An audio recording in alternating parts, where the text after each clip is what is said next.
Hi all, welcome to TNPSC prep simplified. இன்னைக்கு நம்ம polity start பண்ணுறோம். இது வந்து பாலிட்டியோட first video. So polity as usual ரொம்ப இம்பார்ட்டன்ட்னு டிஎன்பிஎஸ்சி படிக்கிற எல்லாத்துக்குமே தெரியும். எல்லாருமே ரொம்ப ஸ்ட்ரெஸ் பண்ணி படிக்கிற சப்ஜெக்ட்டும் பாலிட்டி தான்.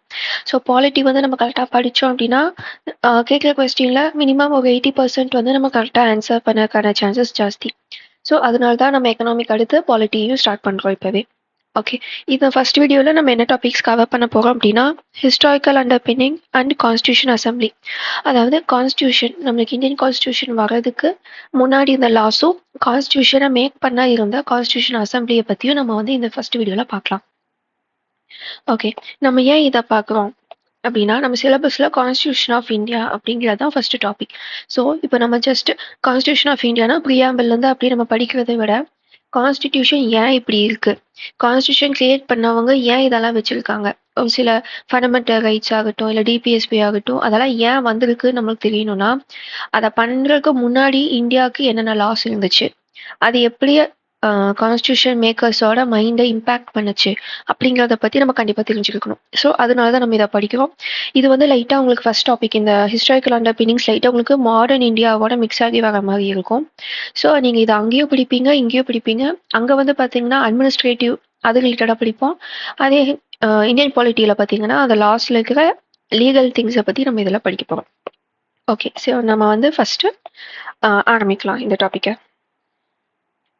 ஸோ இந்த வீடியோவில் நான் ஆல்ரெடி சொன்ன மாதிரி historical underpinning, making of the constitution, அந்த கான்ஸ்டியூஷன் அசம்பிளியில் 2 மேஜர் கமிட்டிஸ், மைனர் கமிட்டிஸ் நிறையா இருக்கும். அது வந்து மேட்ச் தி ஃபாலோயிங்கில் கேட்கறதுக்கான சான்சஸ் ஜாஸ்தி. ஸோ அதுவுமே நான் இந்த நோட்ஸில் உங்களுக்கு கொடுத்துருக்கேன். ஸோ அது ஒன்றும் இல்லை, அது ஜஸ்ட் அந்த கமிட்டியோட பேர், அதோட சேர்மேன் யார் இப்படிங்கிற மாதிரி நீங்கள் வந்து எக்ஸாமுக்கு முன்னாடி படித்து வச்சிட்டிங்கன்னா போதும். ஸோ மேட்ச்சில் கேட்டாங்க அப்படின்னா நம்மளால் ஆன்சர் பண்ண முடியும். ஓகே, இப்போ நம்ம வந்து ஃபஸ்ட்டு என்ன ஆச்சு, கான்ஸ்டியூஷனுக்கு முன்னாடி இருக்கிற லாஸ் எல்லாம் என்ன அப்படிங்கிறத பற்றி பார்க்க ஆரம்பிக்கலாம். ஸோ இந்த லாஸை வந்து 2 ப்ராட் கேட்டகரியில் நம்மளால வைக்க முடியும். ஒன்று வந்து கம்பெனி ரூல் இருந்தப்போ வந்த லாஸும், அடுத்தது கிரவுன் ரூல் வந்ததுக்கப்புறம் இருக்கிற லாஸ்ன்னு நம்மளால பார்க்க முடியும். ஸோ நம்மளுக்கு நல்லாவே தெரியும், ஈஸ்ட் இந்தியா கம்பெனி வந்து ட்ரேடுக்காக ஃபர்ஸ்ட் இந்தியாவுக்கு வராங்க. அதுக்கப்புறமா இங்கே வந்து ஃப்ரெஞ்ச் கவர்மெண்ட், டச் கவர்மெண்ட் இவங்க கூட எல்லாம் நிறையா ஃபைட் நடக்குது ட்ரேடுக்காக. அதுக்கப்புறம் டிசைட் பண்ணுறாங்க ட்ரேடு மட்டும் நம்ம கான்சன்ட்ரேட் பண்ணோம் அப்படின்னா நம்மளால சஸ்டெயின் ஆக முடியாது. ஸோ நம்ம டெரிட்டரியும் நம்ம கண்ட்ரோலில் வச்சுக்கிட்டோம் அப்படின்னா ட்ரேடு வந்து நம்மளுக்கு நல்லா ப்ராஃபிட்டபிளாக இருக்கும் அப்படின்னு சொல்லி அவங்க நிறையா பாலிசிஸ் வந்து மேக் பண்ணுறாங்க. ஸோ ஆல்ரெடி சொல்லிட்டு இருந்த மாதிரி தான் ட்ரேடை வந்து கான்சென்ட்ரேட் பண்ணுறாங்க.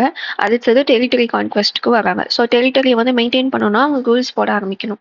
தோ 1600ஸ்லேயே பிரிட்டிஷ் இங்கே வந்து ஈஸ்ட் இந்தியா கம்பெனி இங்கே வந்தாலுமே அவங்க ரூல்ஸ் போட்டு நம்மளுக்கு இம்பேக்ட், அதாவது அவங்க ரூல்ஸ் வந்து இங்கே இந்தியன்ஸே அஃபெக்ட் பண்ணும் அப்படின்னு ஆரம்பிச்சது 1773 தான். அதுக்கு முன்னாடி ஒரு சில சின்ன ரூல்ஸ் எல்லாம் அவங்க நிறைய போட்டாங்க. பட் அது வந்து அவங்க பீப்புளுக்கு தான், இந்தியாவில் வந்து இருக்கிற இங்கிலீஷ் மெனுக்கு மட்டும்தான் அது அப்ளை ஆகிட்டு இருந்துச்சு. இங்கே வேலைக்கு வரவங்க, இங்கே செட்டில் ஆனவங்க, அந்த மாதிரி இருக்கவங்களுக்கு வந்து அது அப்ளை ஆகிட்டு இருந்துச்சு. பட் இங்கே இருக்க நேட்டிவ் பீப்புள், இங்கே இருக்க இந்தியன்ஸ்க்கு வந்து அந்த ரூல் அப்ளை ஆகாது. ஆனால் 1773க்கு அப்புறமா போட்ட ரூல்ஸ் எல்லாமே பார்த்தீங்கன்னா இந்தியன்ஸ்க்கும் சேர்த்து தான் அவங்க வந்து போடுறாங்க. ஸோ அதனால தான் கம்பெனி ரூல் பார்த்தீங்கன்னா 1773லேருந்து அந்த ரூல்ஸ் ஆரம்பிக்குது. 1858 வரைக்கும் இருக்கிற எல்லா ரூல்ஸுமே கம்பெனி போட்ட ரூல்ஸ். 1858க்கு அப்புறமா இண்டிபெண்டன்ஸ் வாங்குற வரைக்கும் இந்த ரூல்ஸ் எல்லாமே பிரிட்டிஷ் கிரவுனே நம்மளுக்காக ஃப்ரேம் பண்ண ரூல்ஸ். கம்பெனியோ யாருமே இல்லாமல் அங்கே பிரிட்டிஷ் பார்லிமெண்ட்ல கிரவுனோட அசன்ட்டோட நம்மளுக்கு கிடைக்கிற ரூல்ஸ் தான் இந்த கிரவுன் ரூலில் வரும். ஸோ ப்ராடாக பார்த்தோம்னா இந்த 2 டைப் தான் இருக்குது. ஸோ ஃபர்ஸ்ட் வந்து நம்ம வந்து கம்பெனிக்குள்ளே என்னென்ன மாதிரியான ரூல்ஸ் இருந்துச்சு இல்லை லாஸ் இருந்துச்சுங்கிறத வந்து பார்க்கலாம். இதை வந்து ரெகுலேட்டிங் ஆக்ட்னு சொல்லுவாங்க. அவங்கள பொறுத்த வரைக்கும் பார்த்தீங்கன்னா இந்தியாவில் வந்து ஒரு லா சிஸ்டம் ஒழுங்காக இல்லை, இங்கே இருக்க பீப்புள்ஸை வந்து யாருமே ஒழுங்காக ரெகுலேட் பண்ணலை அப்படிங்கிற இன்டென்ஷன் தான் அவங்களுக்கு இருந்துச்சு. அதுதான் இங்கிலீஷ் மேன் பேர்டன்னு சொல்லுவாங்க. அதாவது ஆப்பிரிக்கா, ஏஷியா இங்கே இருக்கிற ப்ரௌன் அண்ட் பிளாக் பீப்புள்ஸை வந்து சிவிலைஸ்டாக மாற்றுறது வந்து இங்கிலீஷ் மேனோட கடமை. இது வந்து காட் அவங்களுக்கு கொடுத்த ஒரு வேலை. இது வந்து இங்கிலீஷ் மேன் வந்து அவங்களுக்கு வந்து ஒரு பேர்டன். அவங்க வந்து ஒரு இங்கிலீஷ் மேனா இல்லை ஒயிட் மேனா பிறந்ததுக்காக ஒயிட் மேன் பேர்டுன்னு சொல்லுவாங்க. ஒயிட் மேனா பிறந்ததுக்காக அவங்களுக்கு நேச்சுரலாகவே கிடைக்கப்பட்ட ஒரு வேலை தான் இங்கே இருக்க பீப்புளை சிவிலைஸ் ஆகுறது. ஸோ அந்த ரெகுலேட்டிங் ஆக்ட்னா லைட்டாக உங்களுக்கு அந்த நேம்லேயே புரியும், இங்கே இருக்க பீப்புளை ரெகுலேட் பண்ணணும், இங்கே இருக்கிற ப்ரொசீஜரை வந்து ரெகுலேட் பண்ணணும் அப்படிங்கிற மாதிரியான லாஸ் தான் இது எல்லாமே. ஸோ ஃபர்ஸ்ட் லா வந்து பார்த்தீங்க அப்படின்னா ரெகுலேட்டிங் ஆக்ட் ஆஃப் 1773. ஸோ இதுதான் நான் சொன்ன மாதிரி first British step to control the East India company's affair. இங்க இருக்கிற திங்ஸ் எல்லாத்தையுமே கண்ட்ரோல் பண்ணக்காக ஃபர்ஸ்ட் கொண்டு வந்த ரூல் தான் இது. லா தான் இது. லா ரூல் எப்படி வேணா நீங்க இதை வந்து வச்சுக்கலாம். Recognised companies political and administrative functions. So இப்போ வந்து என்ன பண்றாங்கன்னா பிரிட்டிஷ் கவர்மெண்ட் வந்து உங்களுக்கு இங்கிலாந்துல இருக்காங்க. அவங்க வந்து பாத்தீங்கன்னா ஈஸ்ட் இந்தியா கம்பெனியை வந்து இங்க அவங்க அவங்க இப்போ இந்தியா இருக்குன்னா இந்தியாவில் ரிலையன்ஸ் அதானி இது மாதிரி நிறைய பெரிய பெரிய கம்பெனிக்கு டாடா இதெல்லாம் இருக்கு. இதெல்லாம் வெளியே நாட்டிலையும் போய் அவங்க பிசினஸ் பண்ணிட்டு இருக்காங்க. அதே மாதிரி அந்த டைம் பீரியட்ல இருந்த பிரிட்டிஷ் கவர்மெண்டோட சிட்டிசன்ஸ் கிரியேட் பண்ண one of the company English East India company. So இந்த ஈஸ்ட் இந்தியா கம்பெனியோட அஃபேர்ஸ் ரெண்டா அக்னாலேஜ் பண்றாங்க. ஒன்று வந்து பொலிட்டிக்கல், இன்னொன்று வந்து அட்மினிஸ்ட்ரேட்டிவ். அதாவது இங்க இருக்கிற பொலிட்டிக்கல் திங்ஸையும் சரி, அட்மினிஸ்ட்ரேட்டிவ் அதாவது எக்ஸிக்யூட்டிவ் ஒர்க்ஸ்ன்னு சொல்லுவாங்கல்ல அதையும் சரி, ரெண்டையுமே ரெக்கக்னைஸ் பண்ண லா எதுன்னு கேட்டா உங்களுக்கு ரெகுலேட்டிங் ஆக்ட் ஆஃப் 1773. அதேமாதிரி சென்ட்ரல் அட்மினிஸ்ட்ரேஷன் இன் இந்தியா. அதாவது இப்போ இந்தியா வந்து பார்த்தீங்கன்னா அந்த டைம் பீரியட்ல உங்களுக்கு பிரசிடென்சிஸாக இருந்துச்சு.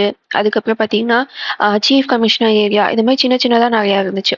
ஸோ இது எல்லாத்தையுமே சேர்த்தி ஒரு ஒரு சென்ட்ரல் ஏரியா அங்கிருந்து இங்கே நிறையா அப்படிங்கிற மாதிரி இவங்க சொல்றதே இங்கெல்லாம் கேட்கணும் அப்படிங்கிற மாதிரி கொண்டு வந்த லா எதுன்னு கேட்டீங்க, இல்லைன்னா ஆக்ட் எதுன்னு கேட்டீங்க அப்படின்னா ரெகுலேட்டிங் ஆக்ட் ஆஃப் 1773. ஸோ 1773நாவே நீங்கள் என்ன மைண்டில் வச்சுக்கணும்னா இதுதான் ஃபர்ஸ்ட் ஸ்டெப் ஈஸ்ட் இந்தியா கம்பெனியோட அஃபேர்ஸை வந்து ரெக்கக்னைஸ் பண்றது. அதாவது பொலிட்டிக்கல் அண்ட் அட்மினிஸ்ட்ரேட்டிவ்.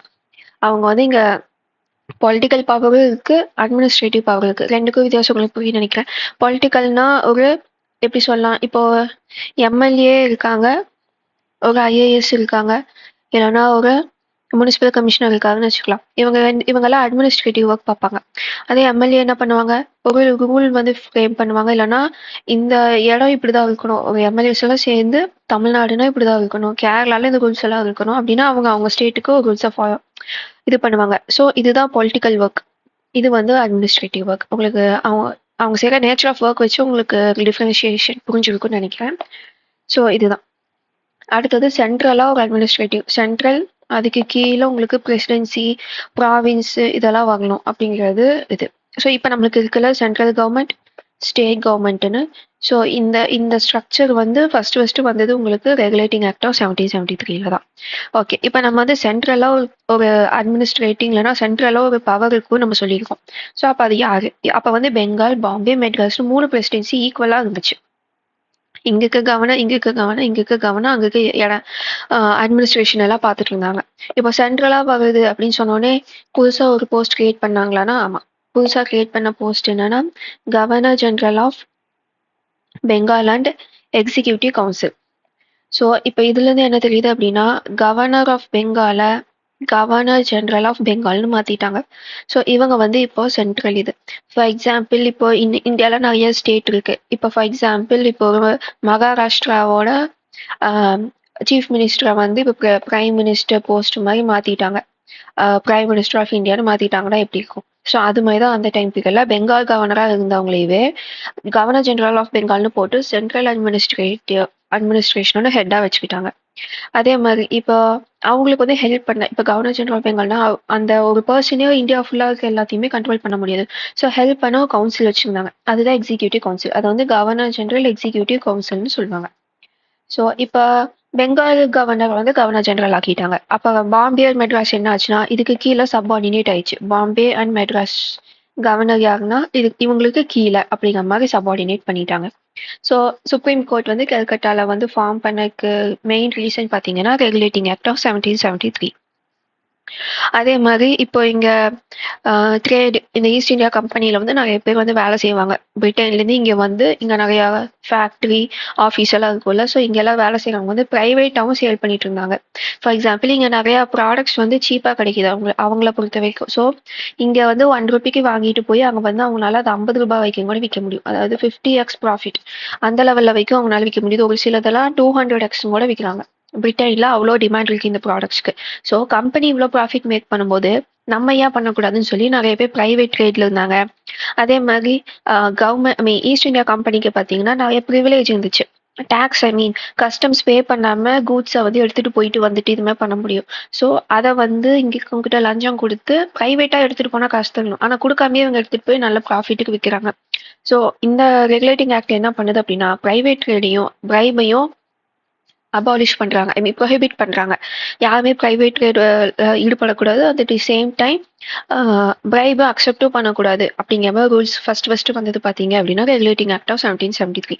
அது வரைக்குமே ஈஸ்ட் இந்தியா கம்பெனியில பார்த்தீங்கன்னா நிறையா பிரைப்ஸ் நிறைய பிரைவேட் ரேட், அதாவது அதை கம்பெனிக்கு அந்த ப்ராடக்ட் எடுத்துட்டு போயிட்டு இருந்தாங்கன்னா கம்பெனிக்கு நிறைய ப்ராஃபிட் வந்திருக்கும். ஆனா இவங்க இல்லீகலா இங்கிருந்து ஸ்மகிள் பண்ணிட்டு போனாங்கன்னு கூட சொல்லலாம். டாக்ஸ் எல்லாம் பே பண்ணாம இங்கிருந்து எடுத்துட்டு போய் வித்துட்டு இருந்தாங்க. ஸோ அதை வந்து பிரைவேட் ட்ரேட் அதையுமே ப்ரொஹிபிட் பண்ணாங்க.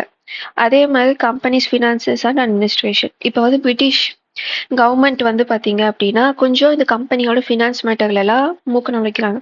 சரி, இப்போ இது ஒரு கம்பெனி, இதுல கவர்மெண்ட் ஏன் வந்து பவர் எடுத்துக்கிறாங்க, இல்லைன்னா ஃபினான்ஸ் எப்படி போகுதுன்னு பார்க்குறாங்க அப்படின்னா ஆக்சுவலி ரெகுலேட்டிங் ஆக்ட் ஆஃப் 1773க்கு முன்னாடி பார்த்தீங்கன்னா கம்பெனிக்கு வந்து டெப்ட் நிறையா இருக்கும். இந்த பிரைவேட் ட்ரேடு, இவங்க நிறைய பிரைப் வாங்கிட்டு ப்ராடக்ட்ஸ் அனுப்புறது, ஸோ இந்த மாதிரி நிறைய திங்ஸ் பண்ணனால கம்பெனியோட உங்களுக்கு இன்கம் இல்லைன்னா ப்ராஃபிட் லெவலுங்கிறது கம்மியாக இருக்கும். ஸோ கவர்மெண்ட் கிட்ட தான் அவங்க போய் $1 மில்லியன் வந்து வாங்கியிருப்பாங்க. ஸோ இப்போ கவர்மெண்ட் வந்து உங்களுக்கு கடன் கொடுத்துருக்கு. ஸோ இப்போ கடன் கொடுத்தவங்க என்ன பண்ணுவாங்க, அந்த காசை திருப்பி வாங்கணும், இன்ட்ரெஸ்டோட வாங்கணும், அப்போ அந்த பிஸ்னஸ் ஒழுங்காக போகணும். ஸோ அதனால கவர்மெண்ட் வந்து என்ன சொன்னாங்க அப்படின்னா நாங்கள் வந்து உங்களோட கம்பெனியோட ஃபினான்ஸ் அஃபேர்ஸை வந்து கண்டிப்பாக பார்ப்போம் அப்படின்னு வந்து சொல்லியிருப்பாங்க. அதனால தான் இந்த ரூல்லையே பார்த்தீங்கன்னா பிரைவேட் ட்ரேடையும் பிரைபை வாங்குறதையும் அவங்க வந்துட்டு ப்ரொஹிபிட் பண்ணியிருப்பாங்க. அதை வாங்கக்கூடாது, அது வந்து பனிஷபிள் அஃபென்ஸ் இந்த மாதிரி சொல்லியிருப்பாங்க. ஸோ இதுதான் ஃபர்ஸ்ட் ரெகுலேட்டிங் ஆக்ட்ஸ் இருக்கிற ப்ரொவிஷன்ஸ். இதுதான் ரொம்ப இம்பார்ட்டண்ட்டான provision. So governor general of பெங்கால்ங்கிற ஆஃபீஸ் கிரியேட் பண்ணது எதுன்னு கேட்டிங்கன்னா ரெகுலேட்டிங் ஆக்ட் ஆஃப் 1773. அதேமாதிரி பிரைவேட் ட்ரேட் எல்லாம் பண்ணக்கூடாதுன்னு சொன்னதும் 1773. கல்கட்டால சுப்ரீம் கோர்ட் ஃபார்ம் ஆனதுக்கான ரெகுலேட்டிங் ஆக்ட் எதுன்னு கேட்டிங்கன்னா 1773. ஓகே, இப்போ வந்து உங்களுக்கு இந்த ரெகுலேட்டிங் ஆக்ட் புரிஞ்சிருக்கும்னு நினைக்கிறேன். ஸோ நம்ம அடுத்த ஆக்டுக்கு போகலாம். Amending act of 1781. இதில் ஏன் இதை அமெண்டிங் ஆக்ட்னு சொல்கிறோம்னா ரெகுலேட்டிங் ஆக்ட் வந்து பார்த்தீங்கன்னா திடீர்னு புதுசாக நிறைய ரூல்ஸை கொண்டு வந்திருக்கு. இந்த அமெண்டிங் ஆக்ட் வந்து பார்த்தீங்கன்னா ஆல்ரெடி பண்ண ரூல்ஸில் சில இம்ப்ளிமெண்ட் பண்ணும்போது தான் நம்மளுக்கு ப்ராக்டிக்கலான ப்ராப்ளம்ஸ் நிறைய தெரியும். ஸோ அதை ரெக்டிஃபை பண்ணதுக்காக நம்ம வந்து இதை அமெண்ட் பண்ணியிருப்பாங்க. ஸோ அதை என்ன அமெண்ட் பண்ணியிருக்காங்கன்னு பார்ப்போம். இப்போ 1773 பார்த்தீங்க அப்படின்னா கவர்னர் ஜெனரல் ஆஃப் பெங்காலும் எக்ஸிகியூட்டிவ் கவுன்சிலும் சுப்ரீம் கோர்ட்டுக்கு அவங்க போடுற ரூல்ஸை பற்றி தெரியணும் அப்படிங்கிற மாதிரி சொல்லியிருப்பாங்க. அது வந்து நான் அதில் சொல்ல மிஸ் பண்ணிட்டேன். கவர்னர் ஜெனரல் ஆஃப் பெங்காலும் கவர்னர் ஜெனரலோட எக்ஸிகியூட்டிவ் கவுன்சில், அந்த கவுன்சிலும் சரி அவங்க போடுற ரூல்ஸை வந்து பார்த்தீங்க அப்படின்னா சுப்ரீம் கோர்ட்டுக்கு வந்து சொல்லணும்னு சொல்லியிருப்பாங்க. ஆனால் ப்ராக்டிக்கலாக அதை பண்ணியிருக்கவே மாட்டாங்க அந்த இருக்க கவர்னர் ஜெனரல். ஸோ என்ன நினைச்சாங்க அப்படின்னா except governor general and council from supreme court judication for official act. இப்போ இருக்க பிரச்சனையே தான். இப்போ பார்த்தீங்கன்னா பார்லிமெண்ட்டுக்கும் சுப்ரீம் கோர்ட்டுக்கும் எப்போ பார்த்தாலும் நீ பெரியாளா நான் பெரியாளான்னு லைட்டாக ஒரு கிளாஷ் மாதிரி இருக்கும். ஸோ அதே மாதிரி தான் அப்பயும் ஒரு கிளாஷ் வந்துச்சு. இங்கே வந்து நான் பெருசா நீ பெருசாங்கிற மாதிரி. ஸோ என்ன பண்ணாங்கன்னா கவர்னர் ஜெனரலும் எக்ஸிக்யூட்டிவ் கவுன்சிலும் என்ன பண்ணுறாங்களோ அது வந்து சுப்ரீம் கோர்ட்டுக்கு தலையிட ரைட்ஸ் இல்லைங்க மாதிரி சொல்லியிருப்பாங்க. இப்போ எப்படி பார்லிமெண்ட்ல ஒன்று பேசினா அது கோர்ட்டில் போய் கேட்க முடியாது, கோர்ட் வந்து கொஸ்டின் பண்ண முடியாதுன்னு சொல்கிறோம். இதே கான்செப்ட் தான் இதுவுமே. எப்படின்னா கவர்னர் ஜெனரலும் சரி கவர்னர் ஜெனரலோட எக்ஸிக்யூட்டிவ் கவுன்சிலும் சரி அவங்க பண்ணுறதுக்கு அஃபிஷியலாக அவங்க பண்ணுற வேலைக்கு சுப்ரீம் கோர்ட் இந்த கேள்வி கேட்கணும்னு சொன்னாங்க. ஸோ தட் இந்த ரெண்டு பேர்த்துக்கு இருக்க ஈகோ கிளாஷ் வந்து ஓரளவுக்கு கம்மியாக இருக்கும். அதே மாதிரி ரெவென்யூ மேட்டர்ஸையும் சுப்ரீம் கோர்ட்டு கிட்ட எடுத்துகிட்டு போக வேணாம் டிசைட் பண்ணியிருப்பாங்க. இப்போ வந்து ஒரு சுப்ரீம் கோர்ட் கிரியேட் பண்ணிட்டோம், அங்கே என்னெல்லாம் போகணும் அப்படிங்கிற ரூல்ஸில் ரெவென்யூ வந்து கட் பண்ணியிருப்பாங்க. பிகாஸ் இப்போ கம்பெனியோட ரெவென்யூ வந்து பார்த்தீங்க அப்படின்னா பிரிட்டிஷ் கவர்மெண்ட்டுமே உங்களுக்கு ரெஸ்பான்சிபிலிட்டி எடுத்து பார்த்துட்டு இருக்காங்க. ஸோ அந்த டைம் பீரியடில் சுப்ரீம் கோர்ட் வந்து இதை பற்றி எல்லாம் கொஸ்டின் கேட்கறது, ரெவென்யூ ரிலேட்டடான கேஸ் எல்லாம் எடுக்கும்போது டிலேஸ் வரும் இந்த கேஸ் நடத்தி. ஸோ இது மாதிரி எதுவுமே வரக்கூடாதுங்கிறதுனால என்ன பண்ணியிருப்பாங்கன்னா சுப்ரீம் கோர்ட் வந்து governor general of Bengal executive council revenue matters இதில் மூக்கு நுழைக்கக்கூடாது அப்படிங்கிற மாதிரி உங்களுக்கு வந்து இதை அமெண்ட் பண்ணியிருப்பாங்க. ப்ராக்டிக்கலாக பார்க்கும்போது அவங்களுக்கு டிஃபிகல்ட்டி இருக்குன்னு சொல்லி இதை அமெண்ட் பண்ணியிருப்பாங்க. அதே மாதிரி சுப்ரீம் கோர்ட் அட்மினிஸ்டர் பர்சனல் லா. இப்போ பார்த்தீங்கன்னா இந்தியாவில் அப்போ அதிகமாக ஹிந்துஸும் முஸ்லீம்ஸும் தான் மேஜராக இருந்தாங்க. ஸோ இப்போ ஹிந்துஸ்க்கு ஹிந்து லாவும் முஸ்லீம்க்கு முஸ்லீம் லாவும் அந்தந்த ரிலீஜியன் ஹெட் வச்சு பண்ணியிருப்பாங்க. டீகோட் பண்ணி அந்த இந்தியா ஹிந்துஸ்க்கு நிறைய ஸ்கிரிப்ட்ஸ் இருக்கும். அந்த சான்ஸ்கிரிட்ல இருக்க ஸ்கிரிப்ட் எல்லாத்தையுமே இவங்க வந்து அந்த ரூல்ஸை வந்து பார்த்தீங்க அப்படின்னா ஹிந்துலா முஸ்லீம்லான்னு அவங்க வந்து பிரித்து அதுக்கு தகுந்த மாதிரி தண்டனை கொடுக்கணும் இல்லைன்னா கேஸ் நடத்தணும் அப்படிங்கிற மாதிரி கொண்டு வந்திருப்பாங்க. அதே மாதிரி provincial court went to governor general in council. So இப்போ நம்மளுக்கு ஹை கோர்ட்லேருந்து நம்ம அப்பீல் போனோம் அப்படின்னா சுப்ரீம் கோர்ட் போவோம். நம்ம யாரும் பிரசிடென்ட் கிட்ட போக மாட்டோம். பார்லிமெண்ட் கிட்ட prime minister plus council of ministers கிட்ட போக மாட்டோம். டேரக்டா சுப்ரீம் கோர்ட் தான் போவோம். ஆனா அப்ப என்ன இருக்கும்னா ப்ராவின்சியல் கோர்ட்ல இருந்து, அதாவது கீழ் லெவல் கோர்ட் நம்ம சொல்லிக்கலாம். இப்ப ஹை கோர்ட் மேல அப்ப வந்து ப்ராவின்ஸ்ல கோர்ட் இருக்கும்.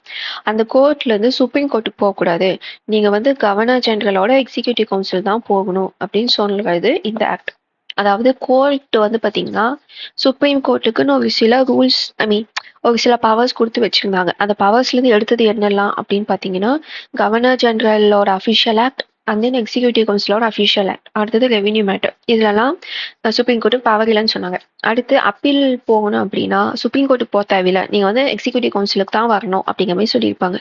ஸோ ஃபார் எக்ஸாம்பிள் நீங்க இப்போ மெட்ராஸ் கோர்ட்ல ப்ரொவின்ஷியல் கோர்ட்ல வந்து நீங்க ஒரு கேஸ் ஃபைல் பண்ணி உங்களுக்கு ஜட்மெண்ட் வந்து சரியில்லைன்னு தோணுது, அப்பீல் பண்ணணும்னு நினைச்சீங்கன்னா, இதே நீங்க வந்து 1780s இருக்கீங்க அப்படின்னா நீங்க வந்து சுப்ரீம் கோர்ட் போயிருக்க மாட்டீங்க, நீங்க வந்து எக்ஸிகியூட்டிவ் கவுன்சிலுக்கு நீங்க வந்து போயிருப்பீங்க.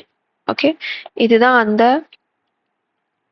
இது அந்த ப்ரொவிஷன்.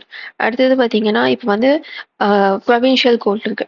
இப்போ சுப்ரீம் கோர்ட் சொல்றத ஹை கோர்ட் கேட்கணும், அதுக்கு கீழே இருக்க சபார்டினேட் கோர்ட்ஸ் எல்லாம் கேட்கணும். நம்ம படிக்க போறோம், இனிமே படிப்போம், பட் ஜென்ரலா உங்களுக்கு தெரியும் நினைக்கிறேன். பட் இந்த டைம் பீரியட்ல பாத்தீங்கன்னா கவர்னர் ஜெனரலோட கவுன்சிலுக்கு தான் அந்த பவரையும் கொடுத்து வச்சிருந்தாங்க. கீழ் லெவல் கோர்ட் எல்லாம் ரெகுலேட் பண்றது யார் அப்படின்னு பாத்தீங்கன்னா governor general of council. So appeal போகணும்னாலும் சரி, ரெகுலேட் பண்றதும் சரி, ப்ரொவின்ஷியல் கோர்ட்னாவே அதுக்கு மேல யாருன்னா கவுன்சில் தான், சுப்ரீம் கோர்ட் எல்லாம் கிடையாது. ஸோ இதுதான் இதோட ப்ரொவிஷன். ஓகே, 1773 பாத்தீங்கன்னா சுப்ரீம் கோர்ட் கிரியேட் பண்றாங்க.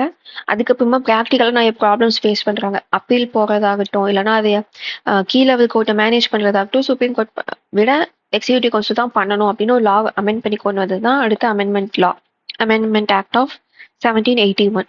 அதே மாதிரி கவர்னர் ஜெனரல் பண்றதையும் எக்ஸிகியூட்டிவ் கவுன்சில் பண்றதையும் அஃபிஷியல் வேலைங்களை சுப்ரீம் கோர்ட் கேட்கக்கூடாதுன்னு சொல்லியிருக்காங்க. அதே மாதிரி ரெவென்யூ மேட்டர்ஸ்லயுமே சுப்ரீம் கோர்ட் தலையிடக்கூடாது அப்படிங்கிற மாதிரி சொல்லிட்டாங்க. அதே மாதிரி ஹிந்து லா, முஸ்லீம் லா அப்படின்னு சொல்லி சுப்ரீம் கோர்ட் அட்மினிஸ்டர் பண்ண ஆரம்பிச்சது எப்போ அப்படின்னு கேட்டீங்கன்னா அமெண்டிங் ஆக்ட் ஆஃப் 1781. ஓகே, இப்போ நம்ம வந்து அமெண்டிங் ஆக்ட் ஆஃப் 1773 பார்த்துட்டோம், 81 அமெண்டிங் ரெகுலேட்டிங் ஆக்ட் ஆஃப் 1773 பார்த்துட்டோம், அமெண்டிங் ஆக்ட் ஆஃப் 1781 பார்த்துட்டோம். அடுத்தது பிட்ஸ் இந்தியா ஆக்ட் ஆஃப் 1784. இது வந்து அடுத்து, இது ஏன் பிட்ஸ் இந்தியா ஆக்ட்னு சொல்றாங்கன்னா பிட்ஸ்ங்கிறது அப்போ வந்து பிரிட்டிஷ் பிரைம் மினிஸ்டரோட பேர், அவருக்கு கொண்டு வந்த லாங்கனால பிட்ஸ் இந்தியா ஆக்ட்னு அப்படியே வந்துருச்சு உங்களுக்கு நேம். ஓகே, இந்த ஆக்ட் எதுக்கு வருது? 81ல தான் அமெண்ட் பண்ணாங்க, மறுபடியும் இன்னொரு லா இல்லைன்னா இன்னொரு ஆக்ட் ஏன் வருது அப்படின்னு கேட்டீங்கன்னா கோர்ட் ஆஃப் டைரக்டர்ஸ் அப்படின்னு இருக்கு. போர்ட் ஆஃப் டைரக்டர்ஸ் இது மாதிரி நம்ம சொல்றோம்ல இந்த காலத்துல கார்பரேட் ஆஃபீஸ் அப்படின்னா, அது மாதிரி இது வந்து கமர்ஷியல் அஃபேர்ஸையும் பொலிட்டிக்கல் அஃபேர்ஸையும் பிரிச்சு பார்க்கறதுக்கு. இப்போ ஒரே ஆள் வந்து கமர்ஷியல் வேலையும் பார்த்து பொலிட்டிக்கல் வேலையும் பார்க்கும்போது எஃபிஷியன்சி இருக்காது. ஸோ இந்த லா என்ன கொண்டு வந்துச்சுன்னா கோர்ட் ஆஃப் டைரக்டர்ஸையும் போர்ட் ஆஃப் கண்ட்ரோலையும் கமர்ஷியல் ஆக்டும் பொலிட்டிக்கல் ஆக்டும் ரெஸ்பெக்டிவா பார்க்கறதுக்கு கிரியேட் பண்ணுது. ஸோ இது வந்து உங்களுக்கு பார்த்தா லைட்டாக டியூவல் கவர்மெண்ட் மாதிரி தான், ரெண்டு வேலை ரெண்டே பிரிச்சு ரெண்டு ஹெட் வந்து பார்க்கணும் அப்படிங்கிற மாதிரி இருக்கிறதுனால இது வந்து establish system of dual government. அதே மாதிரி இந்த போர்ட் ஆஃப் கண்ட்ரோல் பார்த்தீங்கன்னா பொலிட்டிக்கல் மேட்டர்ஸ் பார்க்கறதுனால சிவில் அண்ட் மிலிட்டரி ஆப்ரேஷன்ஸே இவங்க தான் பார்ப்பாங்க. பேசிக்கலி கோர்ட் ஆஃப் டைரக்டர்ஸ்னா இப்போ வந்து போர்ட் ஆஃப் டைரக்டர்ஸ் நம்ம சொல்றோம்ல, ஒரு கம்பெனி இருக்கு அப்படின்னா போர்ட் ஆஃப் டைரக்டர்ஸ் இருப்பாங்க, அவங்க வந்து அந்த கம்பெனி எப்படி நடத்தணும் அப்படிங்கிறத பத்தி தான் அவங்களோட ஃபுல் கான்சென்ட்ரேஷன் இருக்கும். ஸோ கமர்ஷியல் வேலையை அவங்க பார்த்துக்கிட்டாங்க. அதே போர்ட் ஆஃப் கண்ட்ரோல்னாவே நம்மளுக்கு அதோட மீனிங் என்னன்னு தெரியும், ஒரு ஏரியாவை கண்ட்ரோல் பண்றவங்க. ஸோ கண்ட்ரோல்னா உங்களுக்கு புரியும் நினைக்கிறேன். ஸோ பொலிட்டிக்கல் அஃபேர்ஸை கண்ட்ரோல் பண்றது அவங்க. பொலிட்டிக்கல்னா என்னது? சிவில் அண்ட் மிலிட்ரி, இங்க இருக்க பீப்புள்ஸையும் பார்த்துக்கணும், அதே மிலிட்ரி ஆர்மி மெயின்டைன் பண்றது இதையும் அவங்க பார்த்துக்கணும். ஸோ அதுதான் யாரெல்லாம் board of control. Court of டைரக்டர்ஸ்னா கம்பெனியோட கமர்ஷியல் வேலையை அவங்க பார்த்துக்காங்க. ஸோ இது வந்து பார்க்க ரெண்டு கவர்மெண்ட் இங்கே நடக்கிற மாதிரி தெரியும். கம்பெனிக்கு உள்ள போனா ஒரு கவர்மெண்ட் ஒரு செட் ஆஃப் பீப்புள் பார்த்துப்பாங்க, கம்பெனிக்கு வெளியே இருக்க வேலை இன்னொரு செட் ஆஃப் பீப்புள் வந்து பார்த்துக்கிறாங்க. அடுத்த ஆக்ட் பார்த்தீங்கன்னா ஆக்ட் ஆஃப் 1786. 2 வருஷத்துல மறுபடியும் இன்னொரு ஆக்ட் வருது. அது வந்து எதுக்குன்னா லார்ட் கார்ன்வாலிஸை வந்து கவர்னர் ஜெனரல் ஆஃப் பெங்காலை அப்பாயிண்ட் பண்றதுக்கு டிசைட் பண்ணியிருப்பாங்க பிரிட்டிஷ் கவர்மெண்ட். ஆனா அவர் வந்து அக்செப்ட் பண்ணிக்க மாட்டாரு. எனக்கு இந்த மாதிரி நீங்க வந்து டிமாண்டை ஃபுல்ஃபில் பண்ணீங்கன்னா தான் நான் வந்து கவர்னர் ஜெனரலா போவேன் இந்தியாவுக்கு அப்படின்னு சொல்லியிருப்பாரு. ஸோ அதனால கொண்டு வந்த ஆக்ட் தான் ஆக்ட் ஆஃப் 1786. ஸோ இதில் என்னன்னா ஃபர்ஸ்ட் வந்து கவர்னர் ஜெனரல் வந்து எக்ஸிக்யூட்டிவ் கவுன்சிலோட இன்ஸ்ட்ரக்ஷன்ஸை கேட்டு தான் பண்ணணும். எக்ஸிக்யூட்டிவ் கவுன்சிலோட டிசிஷனை கேட்டு தான் பண்ணணும்னு நிறையா திங்ஸ் இருந்துச்சு. கார்ன்வாலிஸ்க்கு வந்து அது பிடிக்காது. நான் வந்து என்னோட போக்கில் தான் இருப்பேன், ஆல்வேஸ் நான் தான் டிசிஷன் மேக்கிங் இடத்துல இருக்கணும் அப்படிங்கிற மாதிரி கேட்டிருப்பாங்க. அதே மாதிரி கமாண்டர் இன் சீஃப், ஆர்மிக்கெல்லாம் கமாண்டர் இன் சீஃபாக நான் இருக்கணும் அப்படிங்கிற மாதிரி கேட்டிருப்பாங்க. ஸோ இது ரெண்டையுமே டிமாண்டை ஃபுல்ஃபில் பண்ணியிருந்தாங்க. கார்ன்வாலிஸ்க்காக மட்டுமே பண்ண ரூல் தான் 1786. ஒன்றுமே இல்லை, ஆல்ரெடி இந்த கவர்னர் ஜெனரலுக்கு இந்த பவர் எல்லாமே வேணும், ப்ளஸ் நானாக தான் டிசிஷன் எடுப்பேன், கவுன்சிலோட டிசிஷனை கேட்டு நான் நடக்க வேண்டிய அவசியம் இல்லை அப்படிங்கிற மாதிரி இருக்க பவரும், அதே மாதிரி ஆர்மியை வந்து லீட் பண்ணி போகிற பவரும் கொடுத்த ஆக்ட் எதுனா 1786.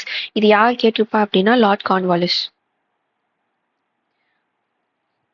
அடுத்தது சார்ட்டர் ஆக்ட் ஆஃப் 1793.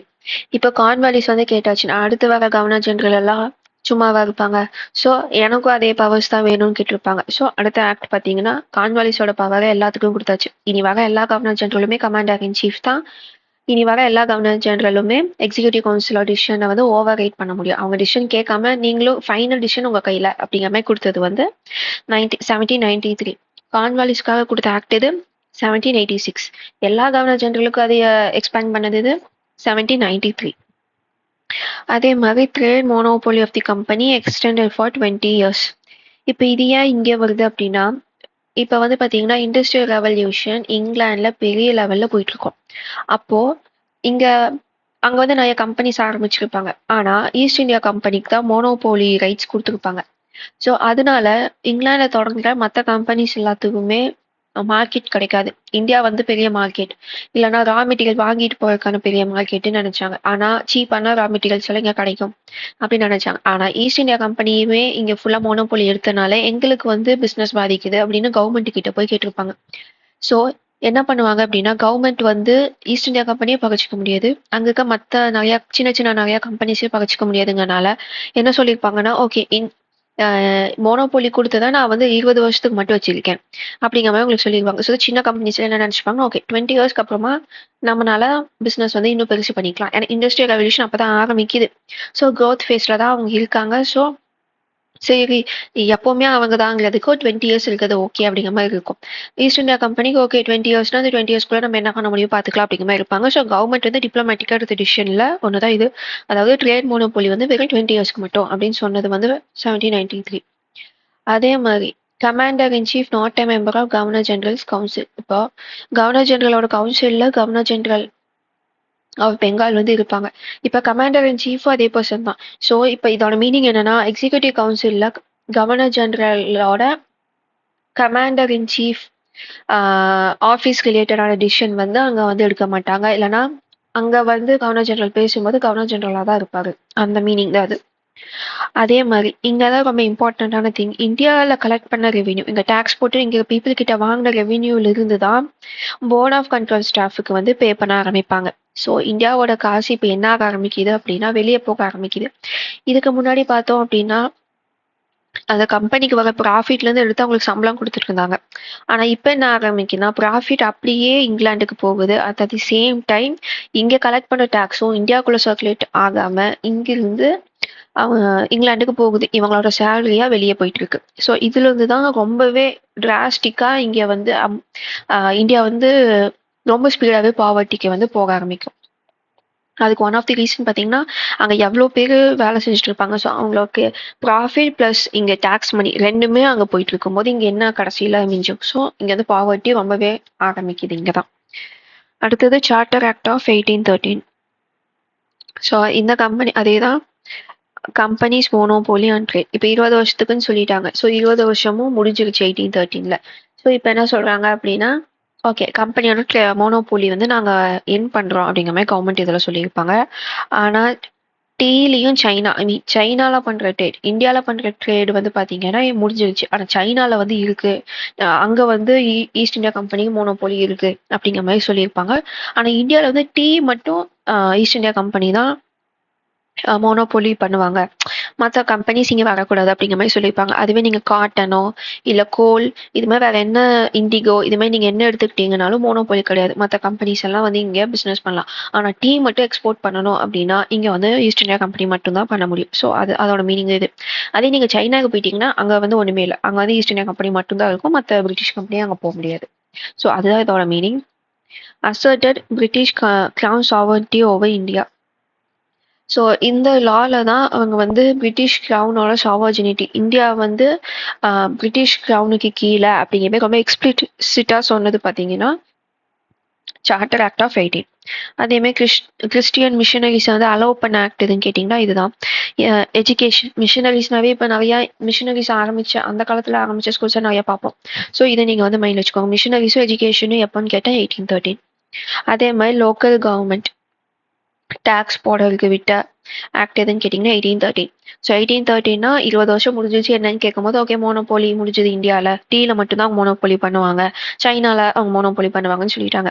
அடுத்து சரி இந்தியா வந்து டெவலப் இப்போ இந்தியா வந்து பிரிட்டிஷ்க்கு கீழே பிரிட்டிஷ் தான் ரூல் பண்ணுறாங்க, பிரிட்டிஷோட கிரவுண்ட் தான் இந்தியாவை ரூல் பண்ணுதுன்னு சாவர்ஜினிட்டியை சொன்னது எதுன்னு கேட்டிங்கன்னா 1813. ஸோ இப்போ அவங்க சாவர்ஜினிட்டி இது பண்ணதுக்கு அப்புறமா இங்கே வந்து மிஷினரிஸ் வராங்க, எஜுகேஷனை வந்து இது பண்ணுறாங்க, ப்ராபகேட் பண்ணுறாங்க. எஜுகேஷனுக்காக 1 lakh rupees per annum வந்து ஸ்பெண்ட் பண்ணுறாங்க கவர்மெண்ட்.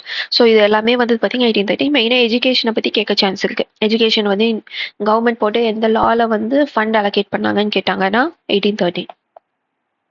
அதேமாதிரி லோக்கல் கவர்மெண்ட் வந்து எப்போ டேக்ஸ் போடுறதுக்கு லா வந்துச்சுன்னா 1813. ஓகே, இது எல்லாமே பார்த்தீங்கன்னா உங்களுக்கு ஒரு ஃபேக்ட் மாதிரி தான் இருக்கும், இல்லை எக்ஸ்பிளைன் பண்ணி புரிய வைக்கிற மாதிரி இருக்காது. ஜஸ்ட் உங்களுக்கு இப்போ இது ஒன்று இருக்குன்னா அதுக்கு பேக் ஸ்டோரி இருந்துச்சுன்னா என்ன சொல்லுவேன், இது லைட்டாக உங்களுக்கு மாடர்ன் இந்தியா இல்லைன்னா இந்தியன் நேஷனல் மூமெண்ட் அந்த ஹிஸ்ட்ரி மாதிரி லைட்டாக இருக்கும். இது வந்து அங்கேயும் கவர் ஆகும். பட் இதுலேருந்து ஆரம்பிச்சாதான் உங்களுக்கு கான்ஸ்டியூஷன் கொஞ்சம் புரியறதுக்கு ஈஸியாக இருக்கும்.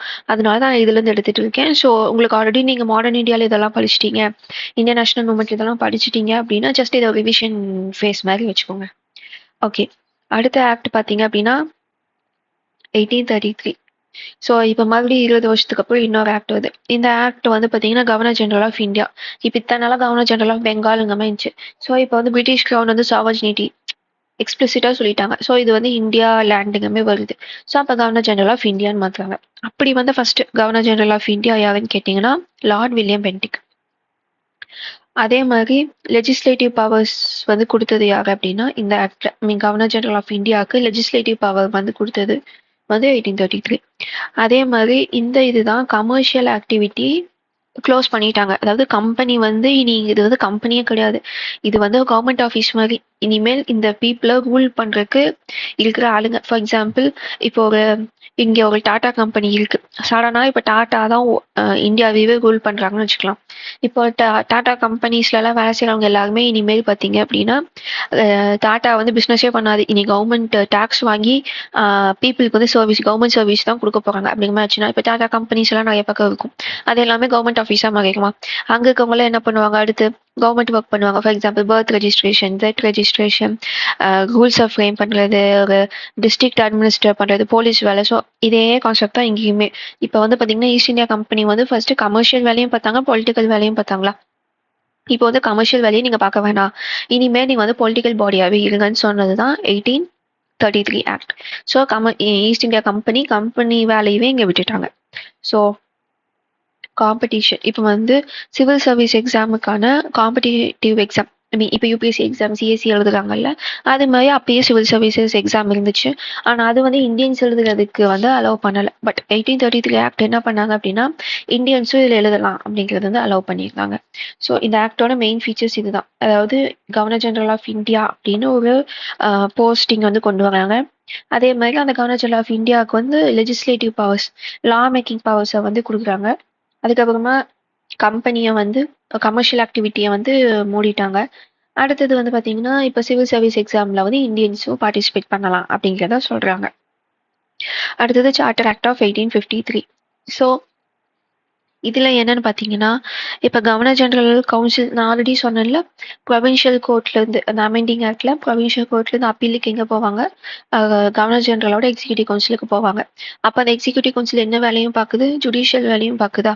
ஆனால் இப்போ இங்கே என்ன பண்ணுறாங்கன்னா கவர்னர் ஜெனரலுக்கு இருக்கிற ஃபங்க்ஷன்ஸில் லெஜிஸ்லேட்டிவும் எக்ஸிக்யூட்டிவ் ஃபங்க்ஷனையும் செப்பரேட் பண்ணுறாங்க. அதாவது கவர்னர் ஜெனரலோட கவுன்சில் வந்து ஜுடிஷியல் வேலை, எக்ஸிக்யூட்டிவ் வேலை, லெஜிஸ்லேட்டிவ் வேலை எல்லாத்தையுமே பார்க்கும். அவங்க கிட்ட எல்லா பவருமே இருக்கும். ஃபார் எக்ஸாம்பிள் அந்த காலத்தில் கலெக்டர்னா அவங்க தான் ஜட்ஜ், அவங்க தான் ஐஏஎஸ், அட்மினிஸ்ட்ரேட்டிவ் ஆஃபீஸர் எல்லாமாவும் இருப்பாங்க.